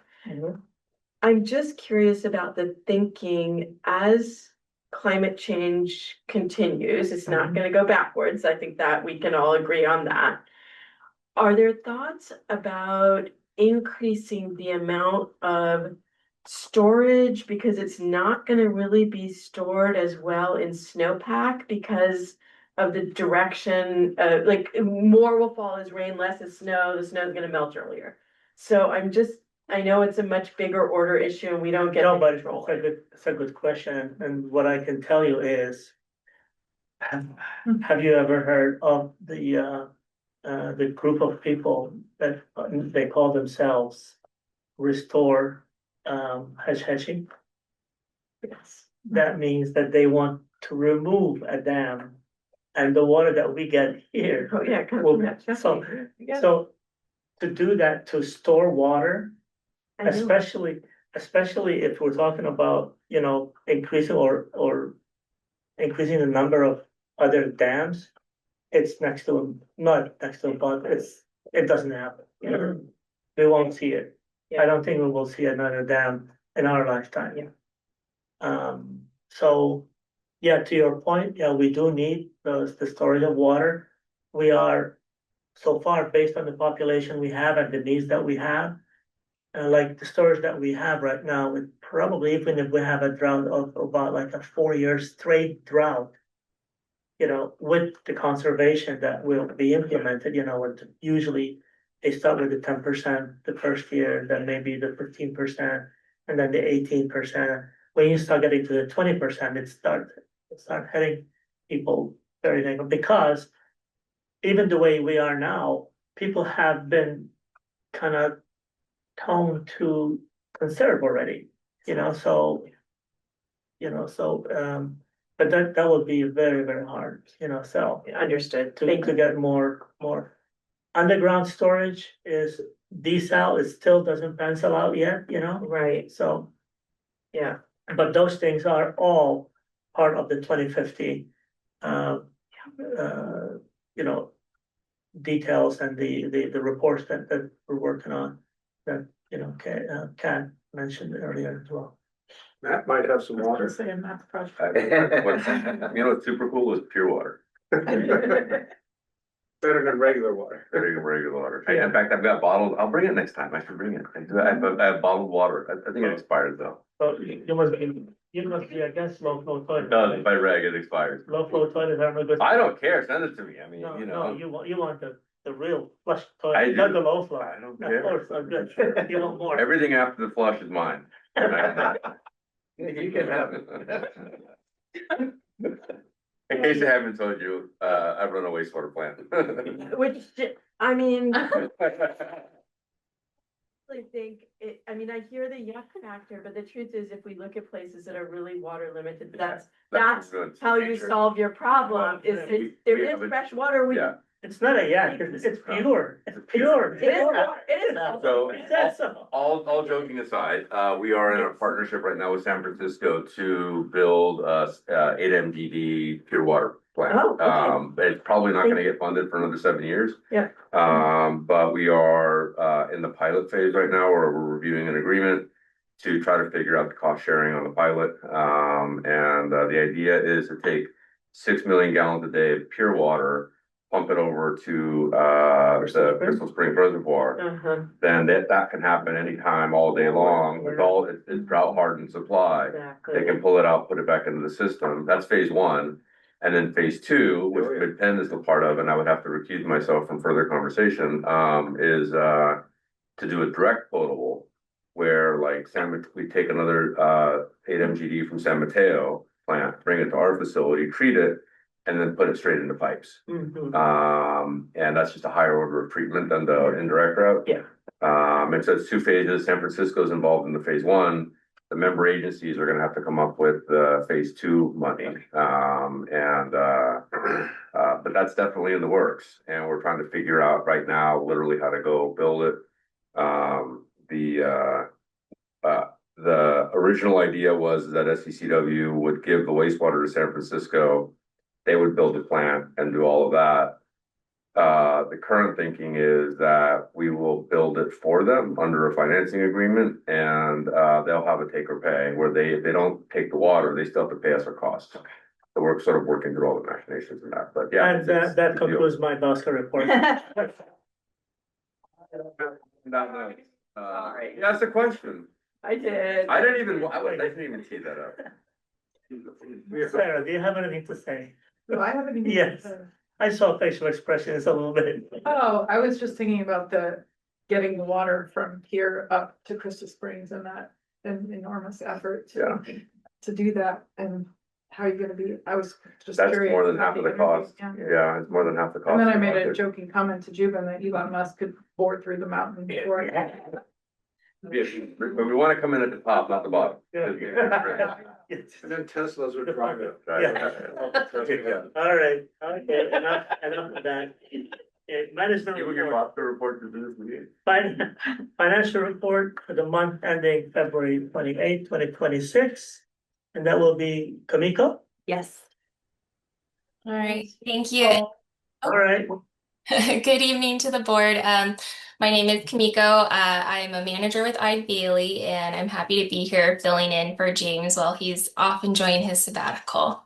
But jumping right into the February 2026 financial reports, these reflect the past 8 months of activity for the district.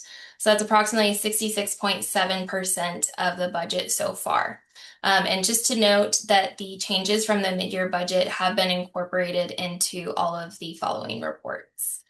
But going into a few highlights, beginning with the net surplus from operations, that's currently just under $3 million, which is an increase of over $800,000 when you compare that to the same time last fiscal year. And the main driver of that change is the water commodity charges, which is $1.3 million higher, and the fixed system charges, which are $950,000 higher. And those increases are offset by capacity charges. That's approximately $611,000 lower compared to last year, but those tend to be pretty variable and hard to predict.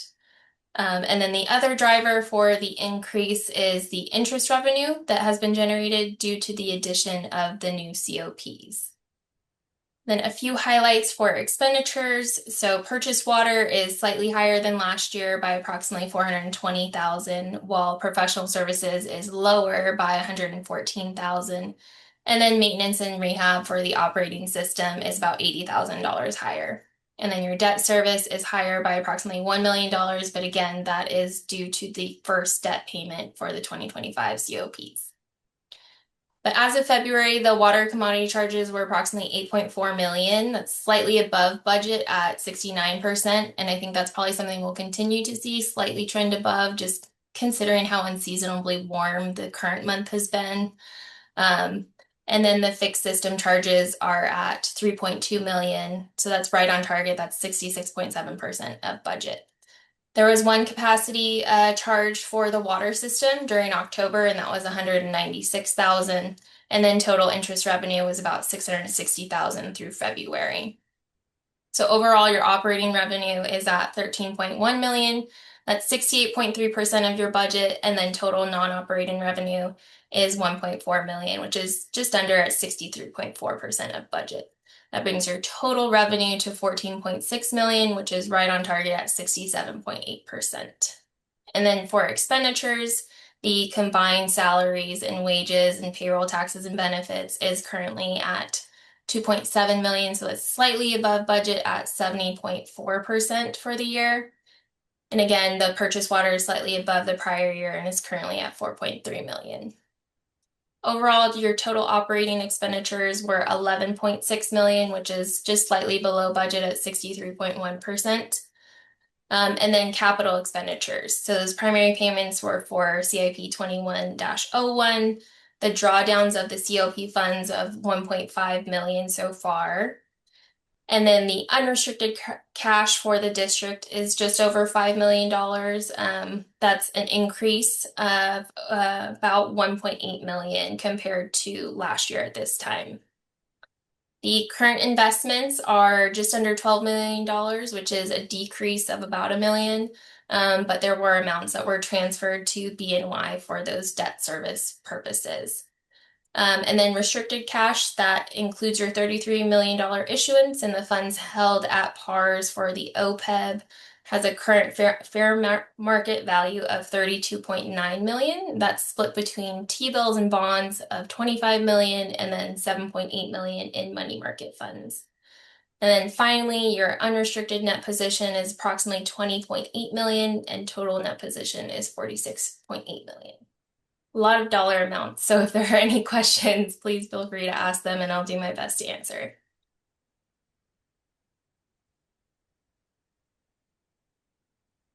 Any questions?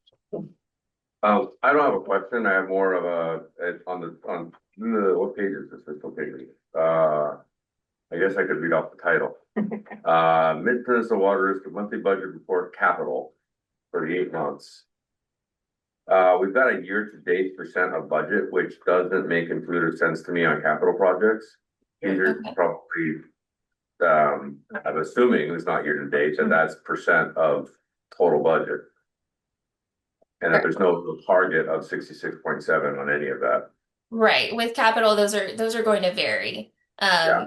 But yes, we're not comparing to target. It's just showing we're 66.7% through the year so far. That was it. All right. Anything else? That's it? Thanks, Nico. Cool. Yeah. Thank you. Thank you so Alright. much. Very good. Thank you, Kamiko.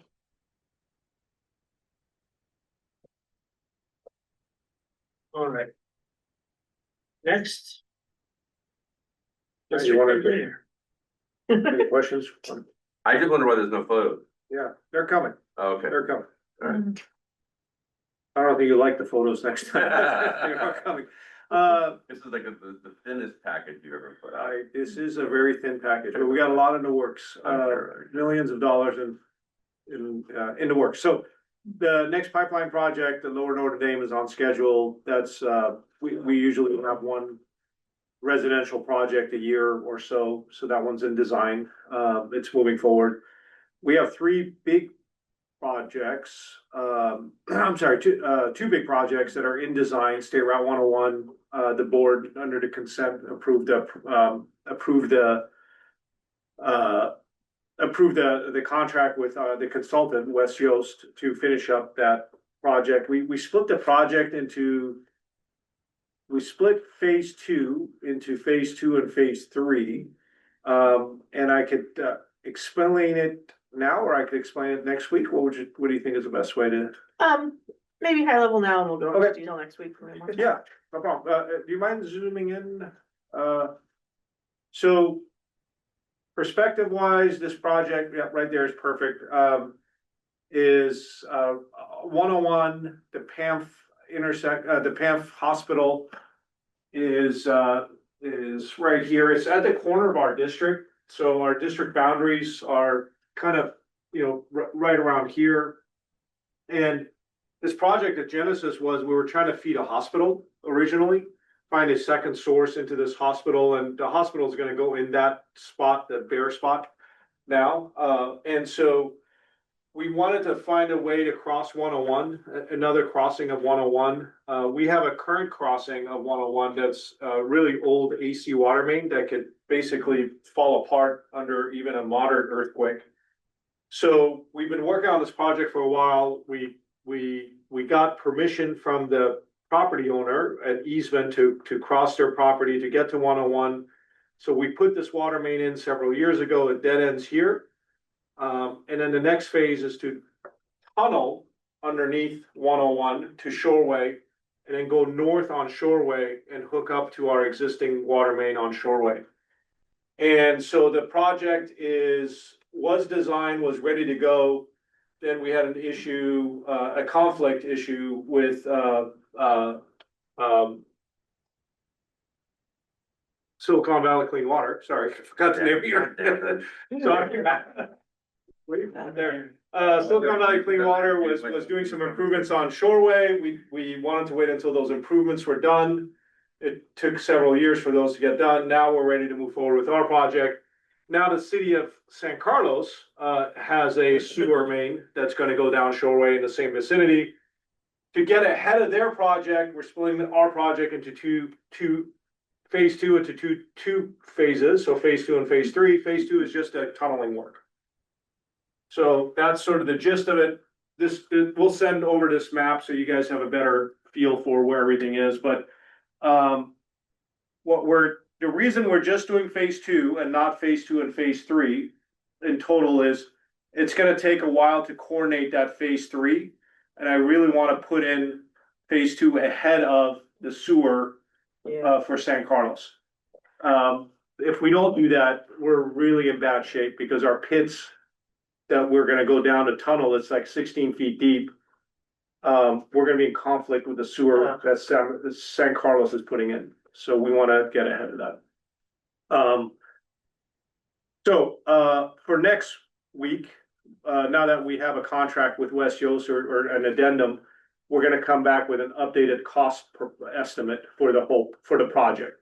Cause our cost estimate that we have for this is over 5 years old. We've been escalating it, but we just don't have we don't do tunnels very often, right? So we don't have a good feel for what, if that escalation kind of matches with real life. So that's the reason we're looking at as Kat said, the entire capital program. So. This was always planned as a tunnel though, right? Yes. Conflict or not, it was. Yes, it was. That's the only way we're gonna get underneath one with Caltrans, that they allow this type of. And the reason there's a little portion that goes north on Shoreway, that's still a tunnel, is because there's a whole bunch of utilities I there. know. And it just makes sense to stay really deep there. On Shoreway, and then pop up when we cross the creek, and there's some really big obstructions there. And then we're gonna go conventional for phase 3, which is just a 3-foot deep, pipe in the ground. This is as an engineer, it's a really cool project. I can't wait to see it be built, but it's pretty complicated, so.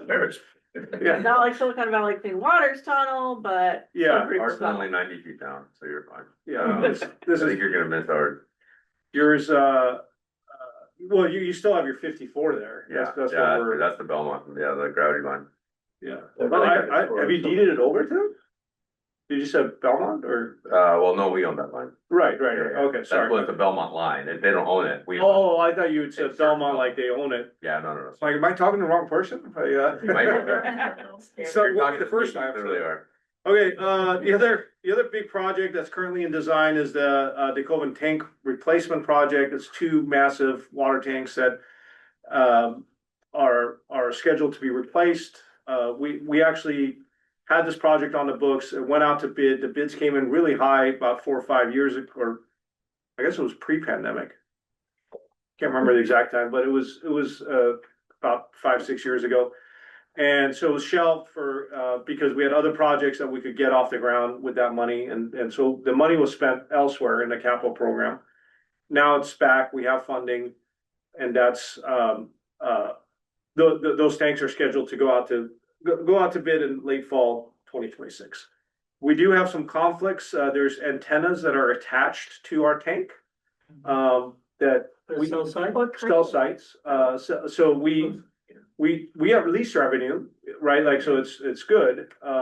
There are tenants essentially, but we don't want them attached to our tank. So we're working with the cell providers. There's a lot of consolidation and a lot of, we don't really know who to talk to sometimes, but I think we're moving ahead. It's been a struggle getting their attention, getting them to keep their attention, getting the right people engaged on. You can check the termination provisions of the agreement. we And that will get. We have, and in conjunction with Hallmark, because it's the same folks, and Hallmark's coming up soon, so that does give us leverage. Yeah. But part of the reason we had these issues, and we also had issues related to some of the upgrades they wanted to do at Hallmark and the safety reports and how do we even read them, and we need the expertise to read them. So that's why, if you remember, we engaged special counsel that really specializes specifically in cell tower and represents public agencies in this. So, why did their cell revenue go down? cell revenue go down? I thought it went down. In the audit report. Yeah. I I would think it'd be going up. they have escalation, so I'm trying. It's been a while since I looked at that specifically. Do you? Did any end? I saw that and I was gonna look into it, but I didn't have a chance. Let me Those the sites, let me get back to you on that one. I think it might be perhaps just the way it was characterized as lease revenue, because we also have sometimes lease Folger drive for contractor staging. And so that's more intermittent, and we had some, and then when KJ would lease the Folger site, and previously C2R had leased the Folger site. So I think I need to double check, but I think that's what. I was just curious because I thought the cell revenue Does lease specifically, revenue but the ever go lease, down? Right. the lease revenue does when the site's leased and then not leased. Oh, right, okay. That's, so I think I'll double check that, but Okay, that's, thank you. whatever. So, I was advocating just cutting their power. That'll get there And, too. you know, Yeah. They may not return your call. We- you We've know. gotten, and we've had to get a lot firmer in our language, and that has gotten, we did finally have a meeting that actually had Crown Castle and T-Mobile on, and they heard us and they are moving now. But it's been a challenge. And thrown in there, the attorney we hired, well, we had trouble getting the attorney's attention, and then we finally got one from the firm who was very responsive. And the week we finally had the call scheduled with T-Mobile, he announced he was leaving his firm and starting his own. So as it's in my GM report, we moved to the new firm with the responsive attorney who is great, but. So Cell the tower- critical path is the antennas. So and we've let them know that, but it's not just a matter of them moving it off the tanks that are being demolished. They have to create a temporary antenna, Right. and then after we're done, put it in a permanent location. So there's a lot of coordination going on. It's doable. It just, we gotta talk to the right people, you know, they're construction folks. Are we looking at any risk of missing our windows for like milestones on this project because of them? This project is gonna be so lengthy that typically we like to do tank projects during the winter months because that's when the fire risk is the lowest. But this project is so big and so long that we're actually gonna go end up in the summer.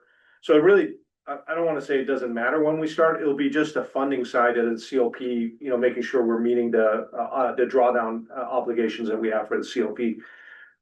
But the flip side of that is every day we wait, things get more expensive. Right. So that's especially with the tariffs and then now the oil prices and steel prices going up. So we definitely want to get out on the street with this project as soon as possible to lock in our price. So. Let's move on with all the good news, more good news. So on the West Belmont Exborn, this project is in construction now. So this is rehabilitating two of our tanks. The coating inside the tanks had deteriorated to the point that they needed to be replaced. And project went out. There was a resident that came in last month, if you recall, that was concerned about trees, but we didn't know if there was going to be some concern about noise issues too, because they're sandblasting inside the tanks and creating noise. But we haven't heard anything from any of the neighbors. So the contractor is very diligent. This is actually the second back-to-back project. We're working with the same contractor. They're good folks. The bad part of this is, as is in the report, the coating of the tank, once you remove it, you're able to see the condition of the steel because the coating can hide a lot of deterioration of the actual steel. So it's kind of like peeling off a paint from your wall and not knowing what's behind it.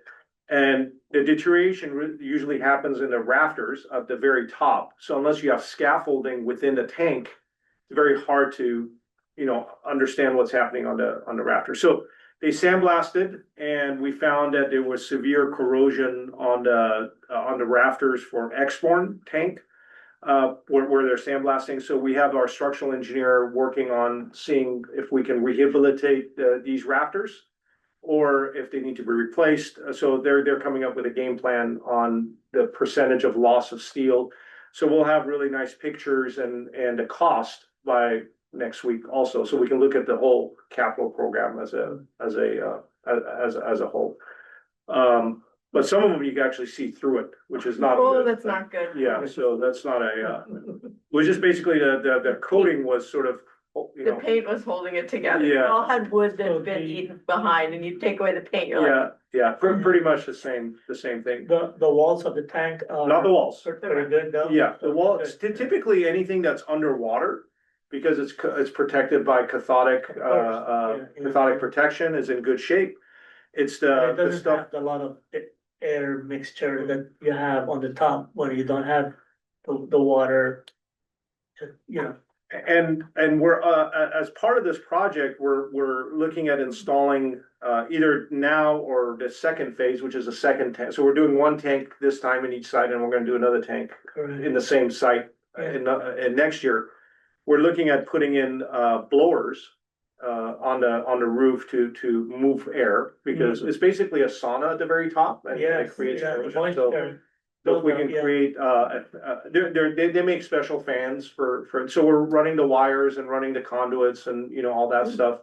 So, but we'll have we'll have pictures, as Director Zuka asked or stated, but a full report and cost. Let me clarify, I didn't ask.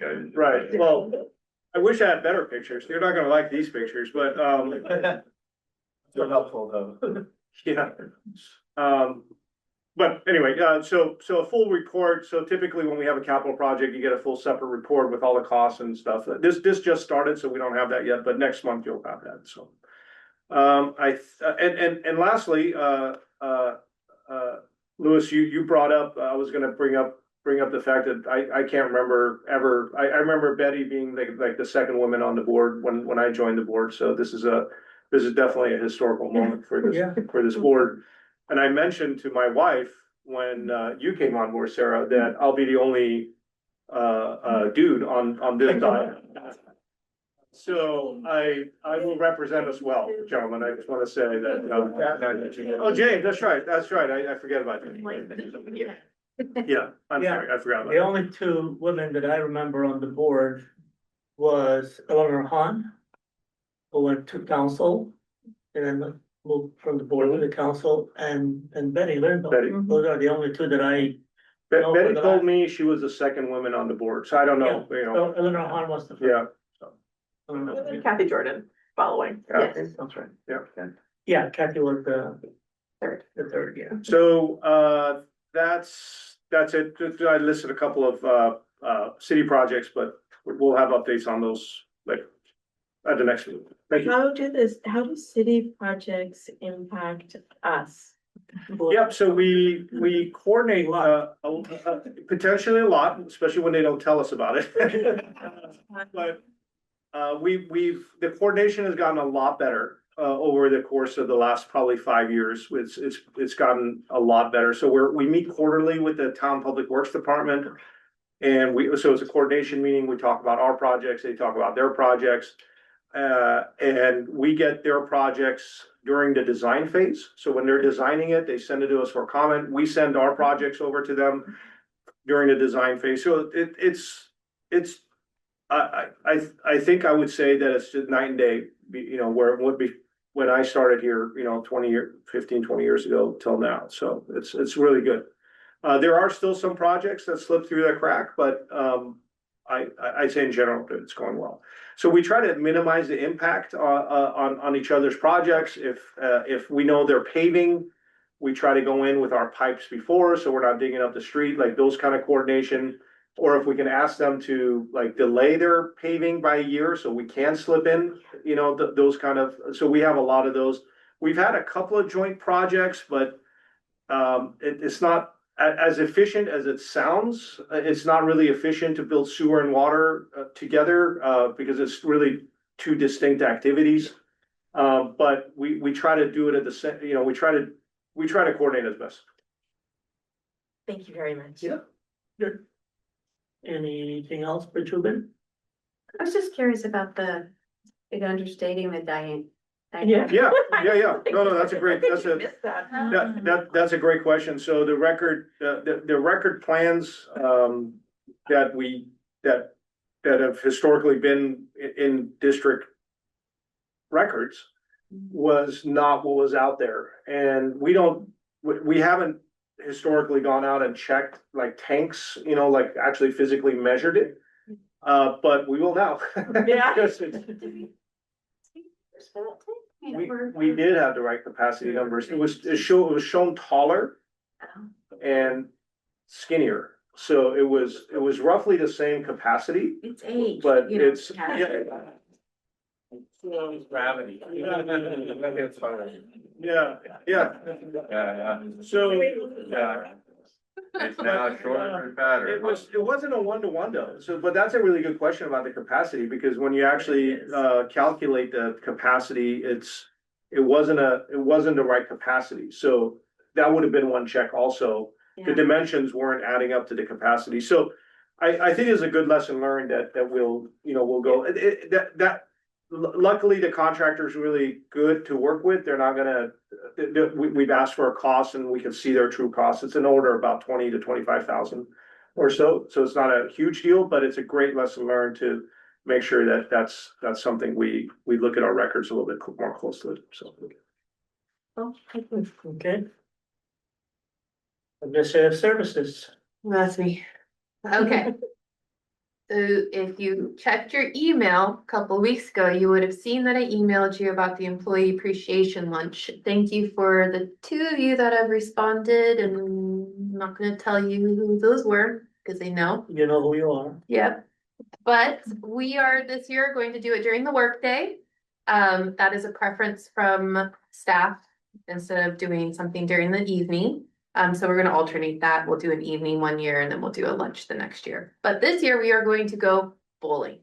And we are getting bowling shirts. So for those of you that have not responded to that email, please respond, because even if you don't go bowling, you still get a bowling shirt. And they're really cute. Matt, So what if you don't want the bowling shirt? you have to wear the bowling shirt. I don't know how to perfect though. You get the bowling shoes. It'll fade, it'll look good. It's adorable. They are looking pretty cool. Listen, can you request the bumpers to come up when you go bowling? Then I'll come, then I'm gonna show you. Okay. All right. Yeah. We purposefully chose it on a board meeting day so that people could be closer to the area. So like James is attending, Jubin is attending. So those are. So you did name the two. Yeah, I kind of. Well, and then I didn't say it was only Chuck, but now I did. In other I'm not words, the best at reading my email, but appreciate that. you responded right away. Thank you. So we will be at Pinstripes on May 28th for bowling and then lunch to follow. So staff does not know what they're doing.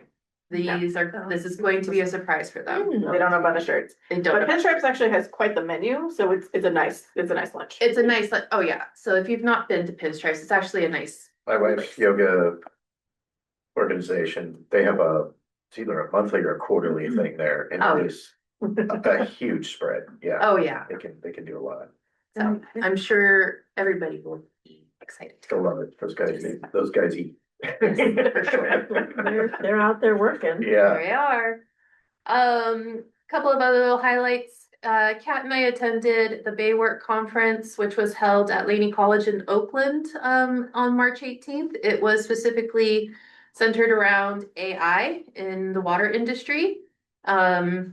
It was well run, and it did not convince me to use AI, but A for effort. Anyway, and just want to kind of touch base on something. We have servers that we are going to dispose of, according to our FMP policy, that since they are under $25,000 when we purchase them, we don't need to bring them to the board. But I just wanted to make you all aware that we do have 2 HP servers, 2 HP storage servers, and 1 HP port switch that we will be disposing of. We're actually going to wait until our new IT company is on board so that they can actually help us properly dispose of them. I'm happy to do that, because you need to get certifications now, because the last thing you want is that, in a landfill with Mid-Peninsula. Yeah. Oh yeah, no, that's not happening for us.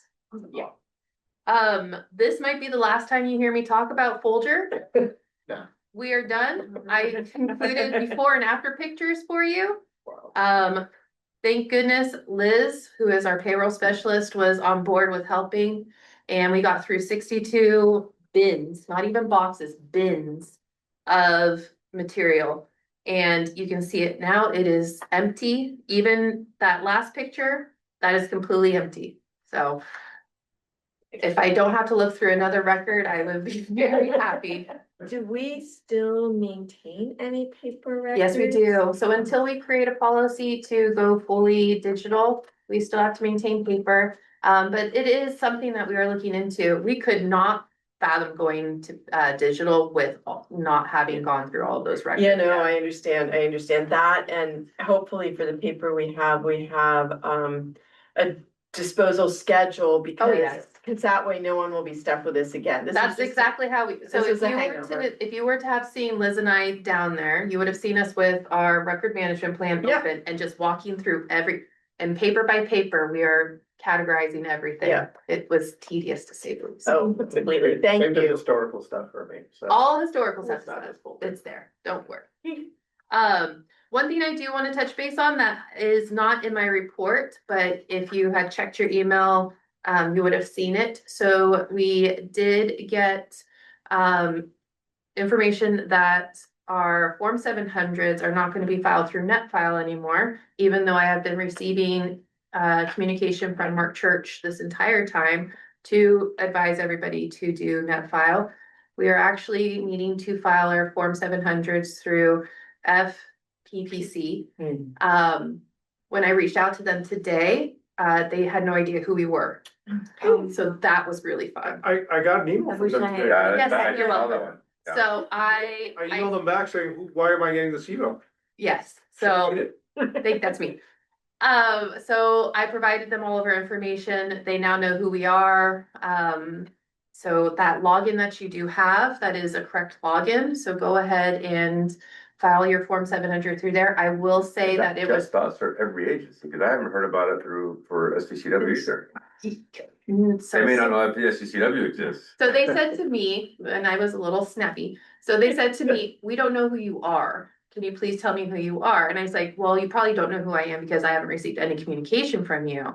And yes, we are supposed to be filing through FPPC as a special district. So if you have any form Special of, district or is it all cities too? so it's anybody who has any say in investments with your district needs to be filing with FPPC.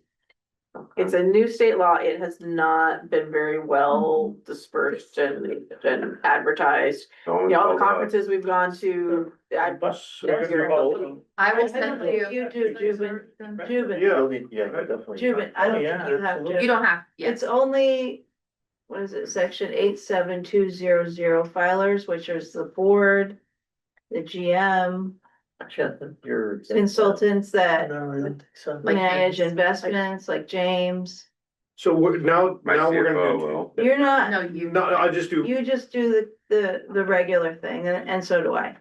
Sweet. And then we have a client alert went out, which you could share with everybody if you. And then I'll also share with you what Hanson Bridget shared with me. I'll share it with both of you. So that you guys can see it and share it with your people. I actually I don't have anything in my email. I'll reach out to them because they all went out pretty much at the same time. So if you didn't get it, then there might be Yeah, a. it's got typo email in and a your name. temporary password. Yeah, email temporary password.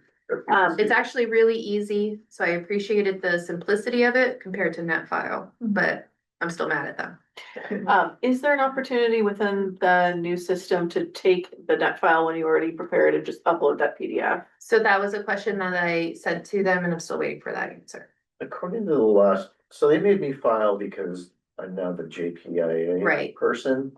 So I'm hoping mine's in there and I can just flip it and duplicate it. Yeah, so now what it is if we're filing through FPPC, you only need to file once for every entity that you're there. So like you're filing it at one time, we'll cover the mosquito district, we'll cover us, and we'll cover JPIA. I've already filed with mosquito district, so that one's in, Yeah, but that one went through NetFile. so what it And- should look like is that you should probably, if you already created for JPIA, because I remember that email, Yeah, then if you were to go and log into the FPPC portal, you should be able to see that now Mid-Pen is connected to I'm hoping your so, report. then I can just do. So if I file through NetFile, cause I do have the reminder to do that, am So I compliant? well, Cause I don't have this FFPCC thing. that's totally fine. Only I will connect with them to make sure that either they didn't spell your name wrong, I didn't spell your name wrong or something, so that they have your correct information. But again, like I can always pull down from NetFile and see about just like adding it as an attachment. But I still haven't gotten that confirmation yet from, See, I brought all my hard copy to Davina at Vector, and she said, I'll just file all these for everybody. Right. And that's what we usually are able to do with NetFile. So I just need confirmation from FPPC. It's great that Mark Church is leaving, because nobody's gonna have clarity on this going forward. And one of the super frustrating things is, you know, all the emails that they've been sending all year didn't say, oh, and there's this new requirement, you should look into it and see if it applies to No, you, nothing they like can't. that. They There's need- a threat Yeah. of fines Yes. per day, and I thought, oh, this will get everybody's attention. It's And interesting, nothing. they do say for technical questions, reach out to FPPC. Yes. And it takes you directly to a how to fill out a Form 700 guide. Yeah. So Not a technical question. It's just for a technical question, yes. Yeah. Anyways, the last thing that I wanted to add that was added later, so I don't believe you guys have seen it unless you're online looking at the agenda, was just a really nice email that was sent to us from a customer regarding one of our staff, Alberto. You'll probably recognize that name because he received a kudos from another customer not too long ago. He's just got that personality about him, so this was in regards to something relatively close to safety. He helped maneuver a trailer, like an actual trailer, Oh. out of the way of a person who was very nervous on how to drive it and park it. That's very nice. Good PR. Glad you got it right. Turn one way. Yeah. He said when he He didn't drive it. Or misdirected.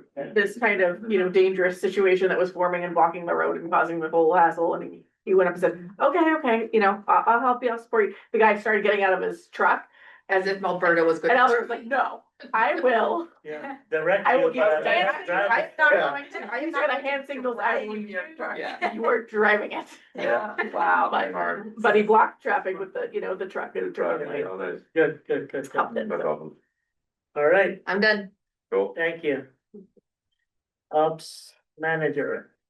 All right, so the folder drive was the first thing on here. We're gonna defer that to next time. And I will talk about Dairy Lane a little bit. Noel and Tam, we're going through BKF. I think I had mentioned this before, that we need to do a record survey map for our planning permit package with the city of Belmont. And so we did what is it called? Additional service request. Yes. ASR, with Nolan Tam for $51,000 to do that survey, which is needed for the planning package. So they will be working on that. And there's a few contracts that we've issued or at the GM or operations manager level over the last couple of weeks. I just wanted to point out to you, I believe I also mentioned the ROMIC geotechnical site investigation that needs to be done again with the 2-story demolish, rebuild 2-story plan versus the one that was done in 2018, which was just for 1 story. So that was a contract with ROMIG for $12,750, and they are coming, and actually they came out yesterday to mark out where they want to drill. They're gonna do 3 boring holes, 3 8-inch boreholes. Come up with a new report, which will then advise our structural engineers on whether the foundation that they've proposed is adequate or needs to be modified at all. And then another couple of contracts for dairy. One is with Coconi Electric. They're the electricians that currently work for, they do the city of Belmont's electric. We don't have an accurate as-built for the building. And our electrical engineers with Nolan Tam couldn't do that work. So we had to bring on someone to sort of map out the system and basically help us produce a current as-built for the electrical system so that they can finish the electrical plans for the retrofit. And then lastly, with Dairy Lane, a contract with Vista Environmental Engineering. This is just pretty standard for pre-renovation hazardous materials survey. Where they'll do the survey and come up with the report and also draft the specifications for when we do the work on what to do with whatever they find. Let's see, Juben talked about the 101 undercrossing and the Exborn, so I will just talk a little bit about operations and maintenance goings on. The superintendent and I met with Cal Water last week. We went over to their headquarters in San Mateo, and they give us a little tour of the building. It's fairly new, within the last, I think, 5-6 years, the Cal Water on Delaware. And it was really cool. Maybe it's all new and shiny, and it was an interesting tour. But we did get together just to talk about all of the interagency agreements that we have regarding our interties, just sort of gathering them all together, seeing who has what, and then we're going to be working on consolidating them all into one sort of redone, just get everything all together and make it consistent. Let's see. I did want to highlight one of the main breaks that we worked on at the end of February up on Adelaide. This one is interesting in that we got called out after San Mateo County Consolidated Fire District was doing some what were they doing? They were just doing training and practice for hydrants. Yeah. They And were they, exercising the hydrant, Not, Boiling well, water? for training purposes, yeah. flowing so water. they had opened one up and they were doing their thing, and then they closed it quickly. Water hammer. Water hammer that basically lifted the entire street, and It must have been, they slammed that thing shut. Yeah. The pipe, they were saying the pipe was in good condition. It was not what you'd expect to be a weakened pipe. It split 2 places, and the pictures and the video is amazing. Like, you could see it on the street, popped. Right in the middle, popped. So Charge them. we'll. Well, Talk about that, yeah. This is totally ridiculous. yeah, so I get to file all the claims with JPIA, and JPIA informed me that this is not covered. It's not covered because technically our pipes are not covered unless they are within 1,000 feet of district-owned property, or unless it is a pipe that caused damage to a customer's home. Other than that, they don't cover what damages happened. So now I have to go through subrogation with the fire department. Absolutely. Yeah, Absolutely, you should. That and is totally unexcusable. And this was a great opening to reopen the conversation with the fire department. I emailed directly the chief and the 2 deputy chiefs and said, Absolutely. this happened. It was fully preventable. We've had conversations with this person and conversations with this person. They never go anywhere. It's time that we have a meeting on the calendar in a couple of weeks. If you'd like to know what we did in Palo Alto, we put a QR code on all the freaking high pressure hydrants and said, and a ring, and said, high pressure hydrant, watch video, take the QR code. And you can watch a video on what it takes you to YouTube, because our own freaking fire people couldn't figure out how to close hydrants. That's because this fellow also. I know. Right with the fire. They didn't do that kind of But- stuff. Where That is just Yeah. They totally normally have asinine. notified us so that we could. They should have. adjust Yeah. the system and whatnot. It happened on Friday. Well, we have some high pressure zones here, so they, you know, Yeah. that's the other part of it too, like. Yeah. Everything over 80 PSI has got a special ring on it saying high pressure hydrant. Well, some of our zones also are fed by a by pressure reducing valves, And not they're just still tanks. So the PRVs are they have control valves, so they're slow to close.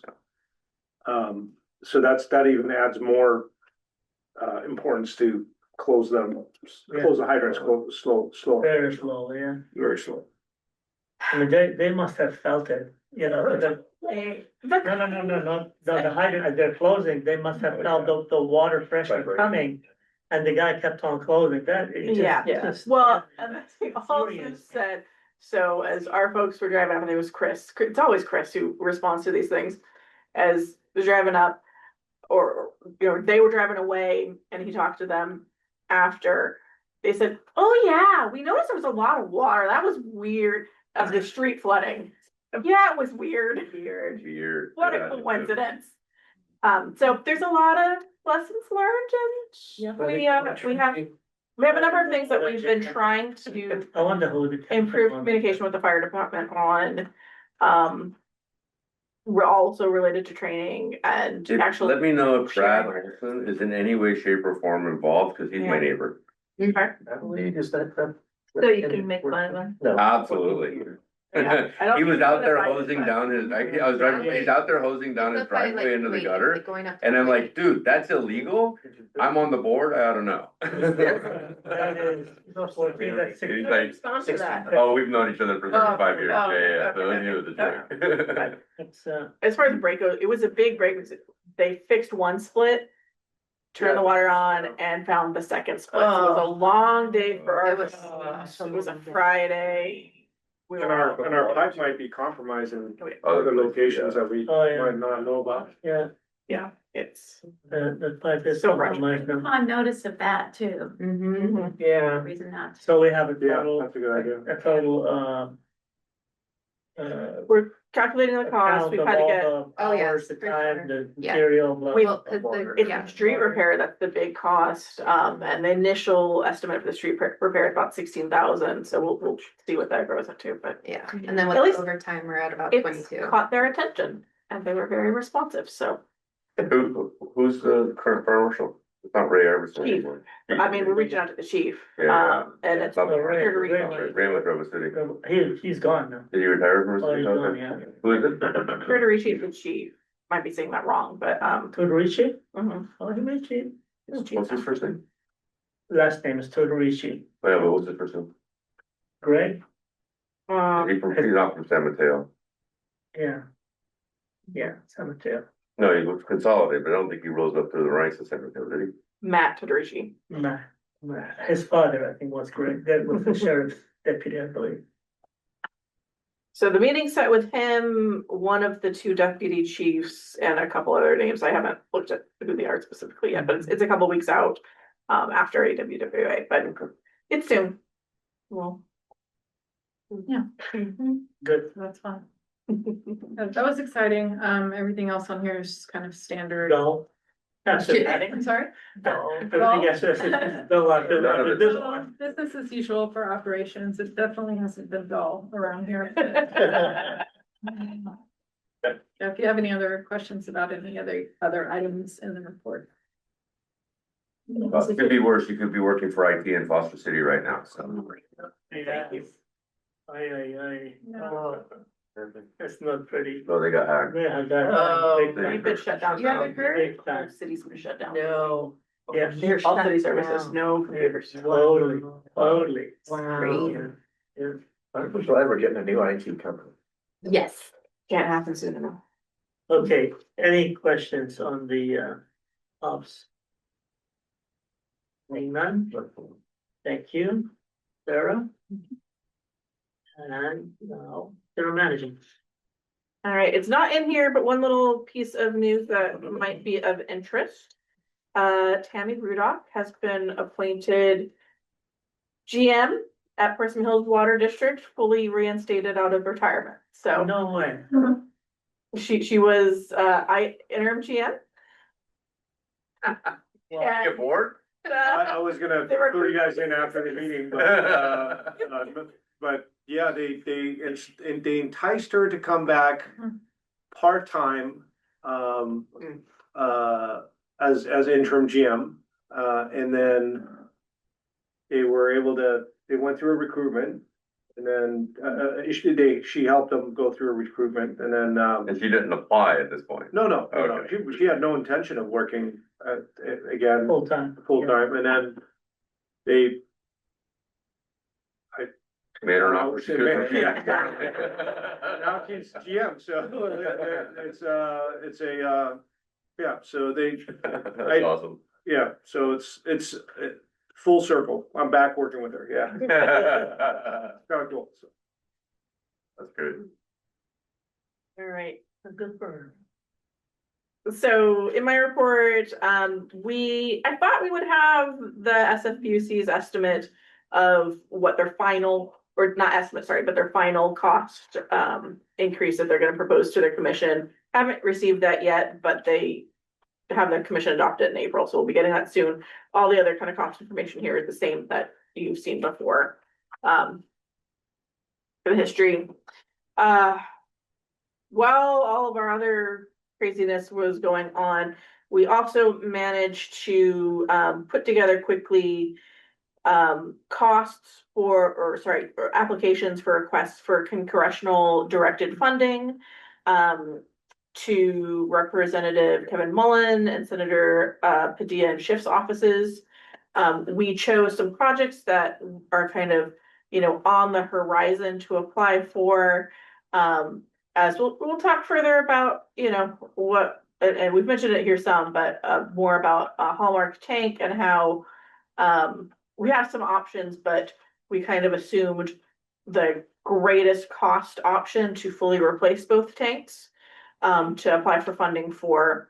And then also, which is on the order of about 9 million when you include the cost escalation and assuming it's going to happen a handful of years out, about 9.2 million. And then we also applied for a project to rebuild our inner ties, because again, those are both big impact, nice kind of large scale impact projects for this type of thing. So we worked with iParametrics and Juben's team to put the materials together and submitted those. We also got letters of support from Senator Becker, Assemblymember Pappen, Supervisor Ray Mueller, who happens to also serve as the chair of the County Emergency Services Council, so we kind of wears that hat too. The County Department of Emergency Management itself, Bosca, and Vice President Nzuka also wrote a letter. So we threw all those. Signed the letter, I didn't read it. Signed, yeah. Signed the letter. And so we've already been identified by Representative Mullen's office that Hallmark project has made his list. It's no guarantee of anything, but that one's been moved to the next step. Haven't heard one way or the other from the other offices. So, it's a long shot, but you're definitely not going to get it unless you put in an application. That's So right. we're trying. Good. And I think we should be, pretty good representation with all of those letters that we were able to put together. So. And we had Supervisor Mueller actually came to visit the district. Director Cotton was able to attend. This was when My place, yeah. President Bella was out. Thank you. And so it was good to get to know him a little bit and share what the district does. I don't think we caught him on his best day. I mean, I've met him a handful of times. He was not his normal self, for whatever that is. I don't, certainly not related to us, but if it was here, his district covers some of our district, the kind of the southeastern portion. So, I also attended Assemblymember Pappen's third annual Women's Power Breakfast. The name is kind of growing on me. So it was, just a good event with a lot of folks, a lot of the elected officials in the county, and those at kind of executive levels get invited.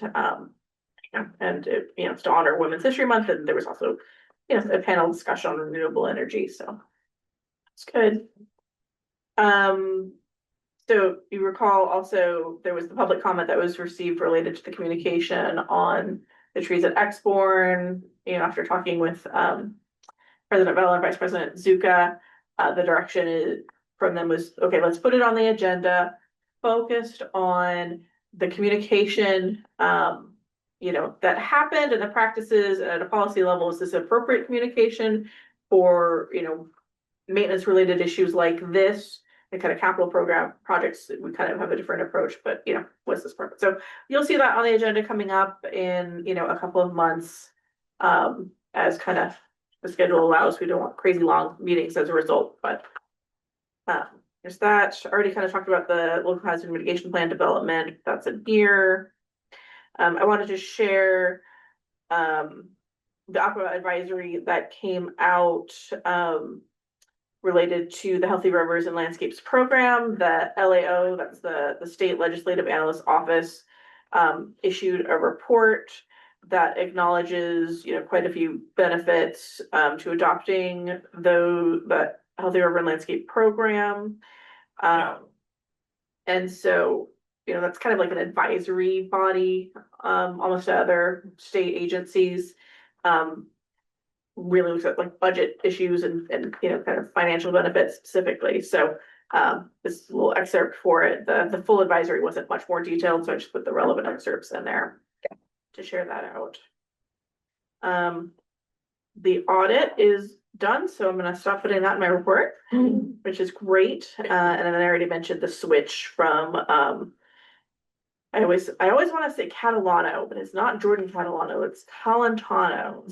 Highsmith Watley. PC. Okay, I'm not gonna repeat it. You did it right. Not me. The new firm that we're now with is a little easier to say, Coastal Tower Law. So we followed David to that firm. And everything else, I'm gonna do a little summary and forward look. So if you have any questions? If not. Can I go back to you again? That hydrant, was it a wet barrel or a dry barrel? Was it? We don't have any dry barrels, or very little, Well, up Yeah. on the, We also probably do. It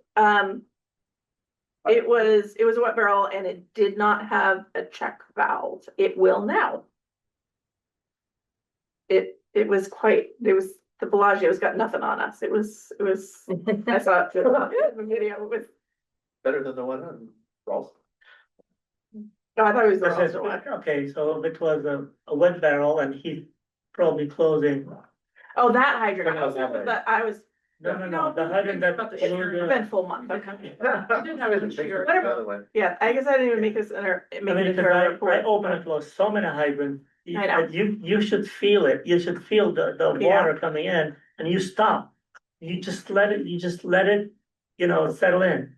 Then you close a little bit more again, We're gonna I invite you think to the you should do trainings the we do video. with the fire department. I think we should do the video for the Because QR code. that's one of the things we wanna do We is, told them one turn for 30 seconds. This is on Ralston. so that was another thing. One of our happy hydrants, is less Burger. happy after it got hit by a car. Oh, yeah, I saw the picture now. Yeah, Oh, And not then, happy anymore, huh? happy hour and happy hydrants. All right, That's the one without the check box you're talking yeah, that one, it will now. all right. Can we reuse it? Can we? The hydrant was, yeah, it sheared right off, the bolts broke, the hydrant's in good condition.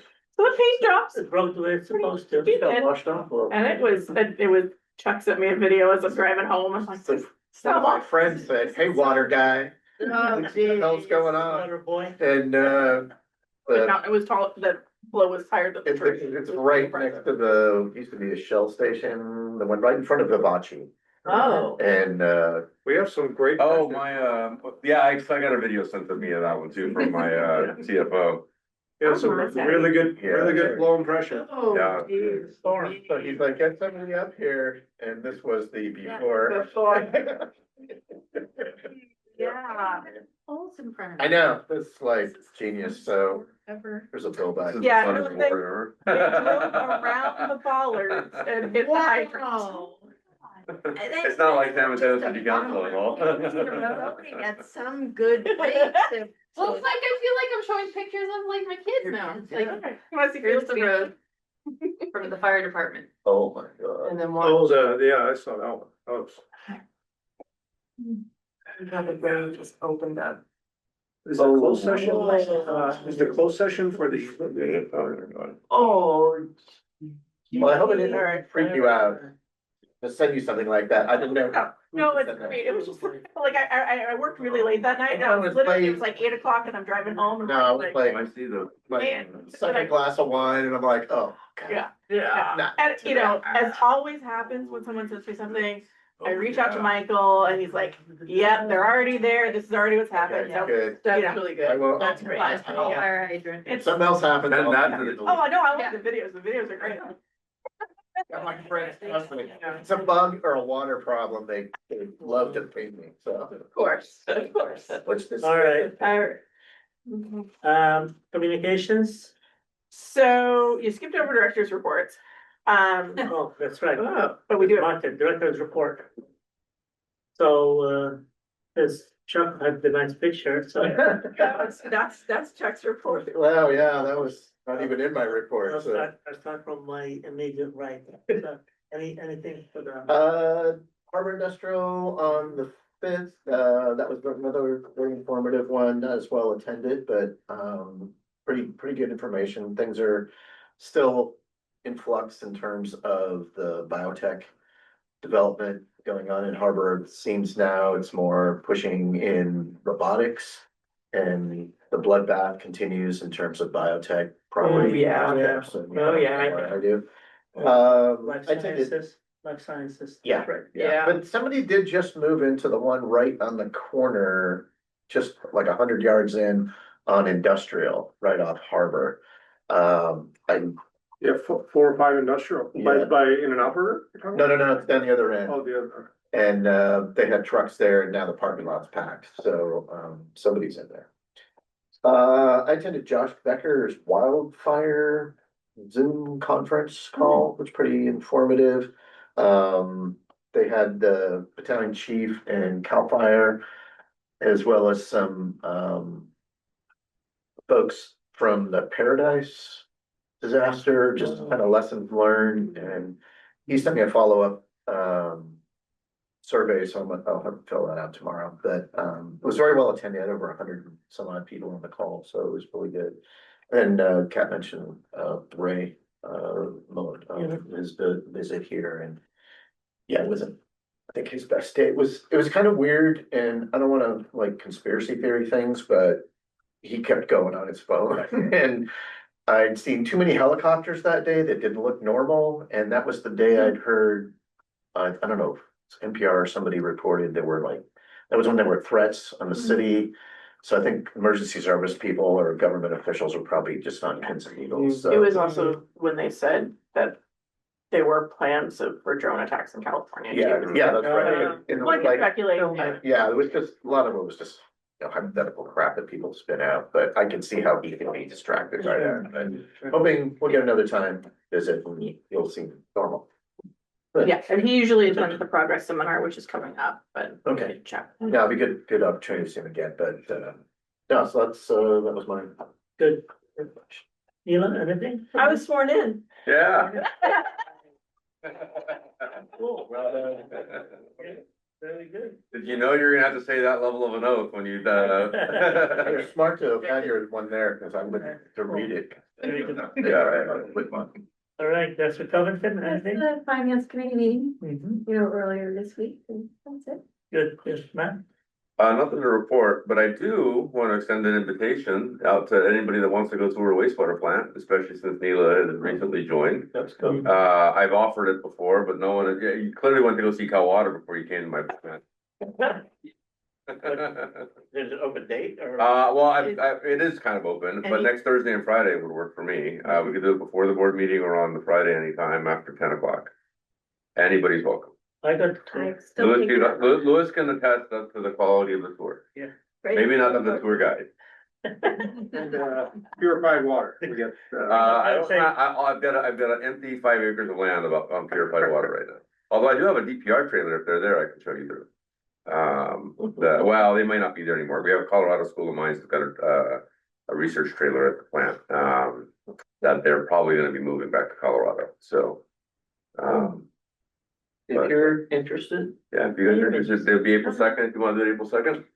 You don't have to come to a wastewater plant, I'm just extending. So we have Harbor Industrial is at noon, and then our district meeting. Or we could do the 3rd. Either one's fine. I have history room stuff in the morning, but what time is good for you?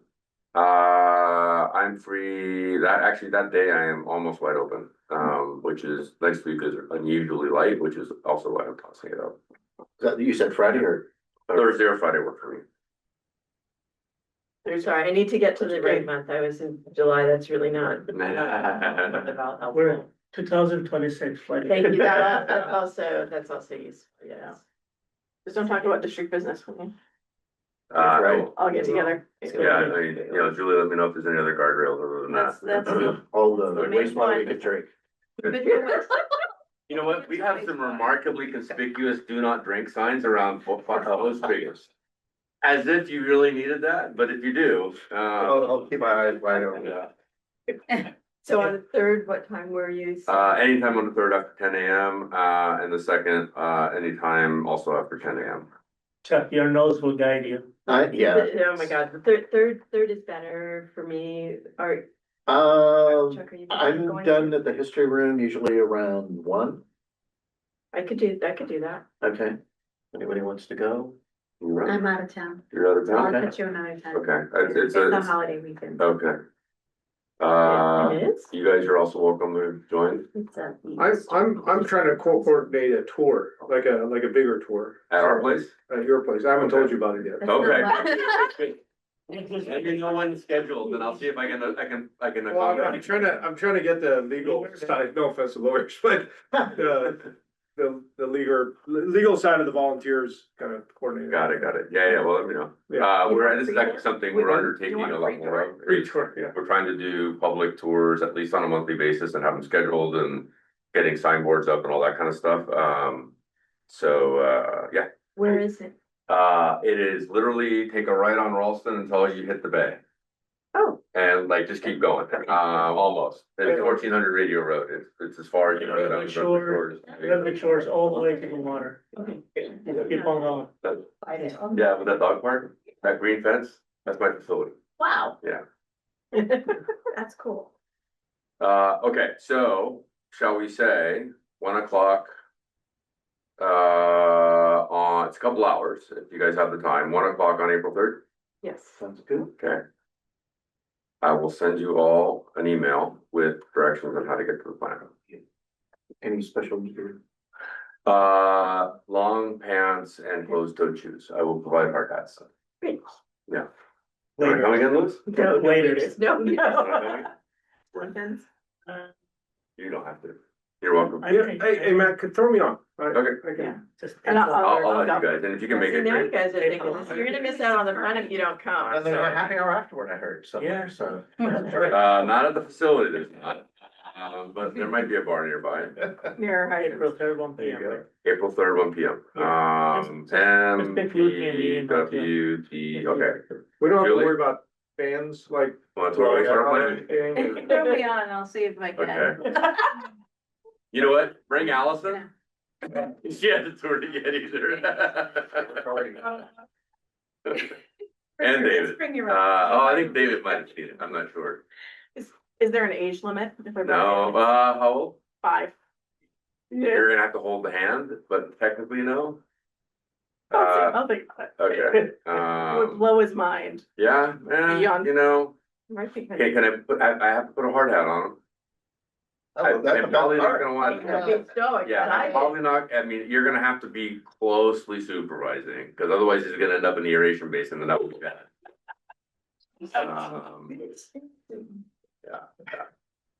So if you, I would be down for allowing you, Kat, to, I'll see how he, I mean, He might be how he's super doing excited.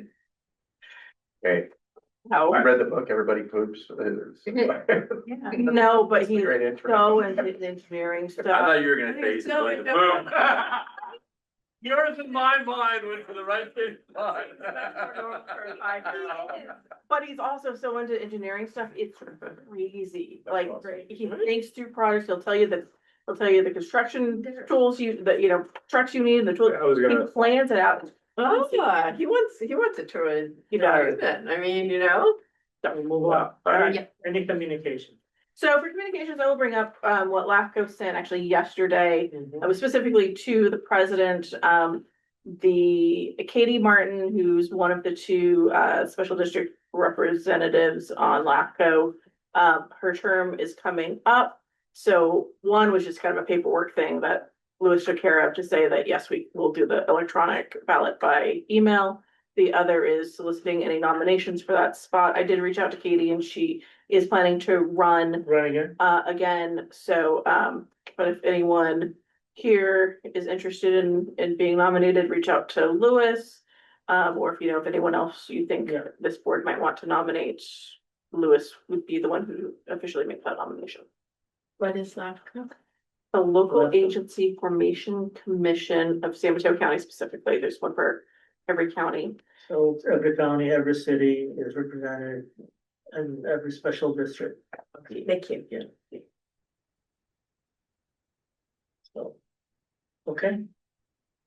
That's it? Communication? All right, cool. No. So that's it. We'll move on to the closed session, right? We have one item on the closed session. All right. All right, we'll potty break. We'll potty break. Should be quick. Yeah. Okay, say this again. So now we'll release the open session. I'll turn it over to the attorney. Thank you. Okay, so the board voted in closed session to initiate litigation. The vote was 5-0 in favor. And at this time, I'm not going to identify the defendants or other particulars, but once formally commenced, the litigation, once it's formally commenced, those particulars will be disclosed to any person upon inquiry, unless to do so would jeopardize the district's ability to effectuate service of process on one or more unserved parties, or that to do so would jeopardize the district's ability to conclude existing settlement negotiations to its advantage. That completes my report. Very good. Okay. So now, Sure. we'll adjourn, right? Yes. Okay, meeting adjourned.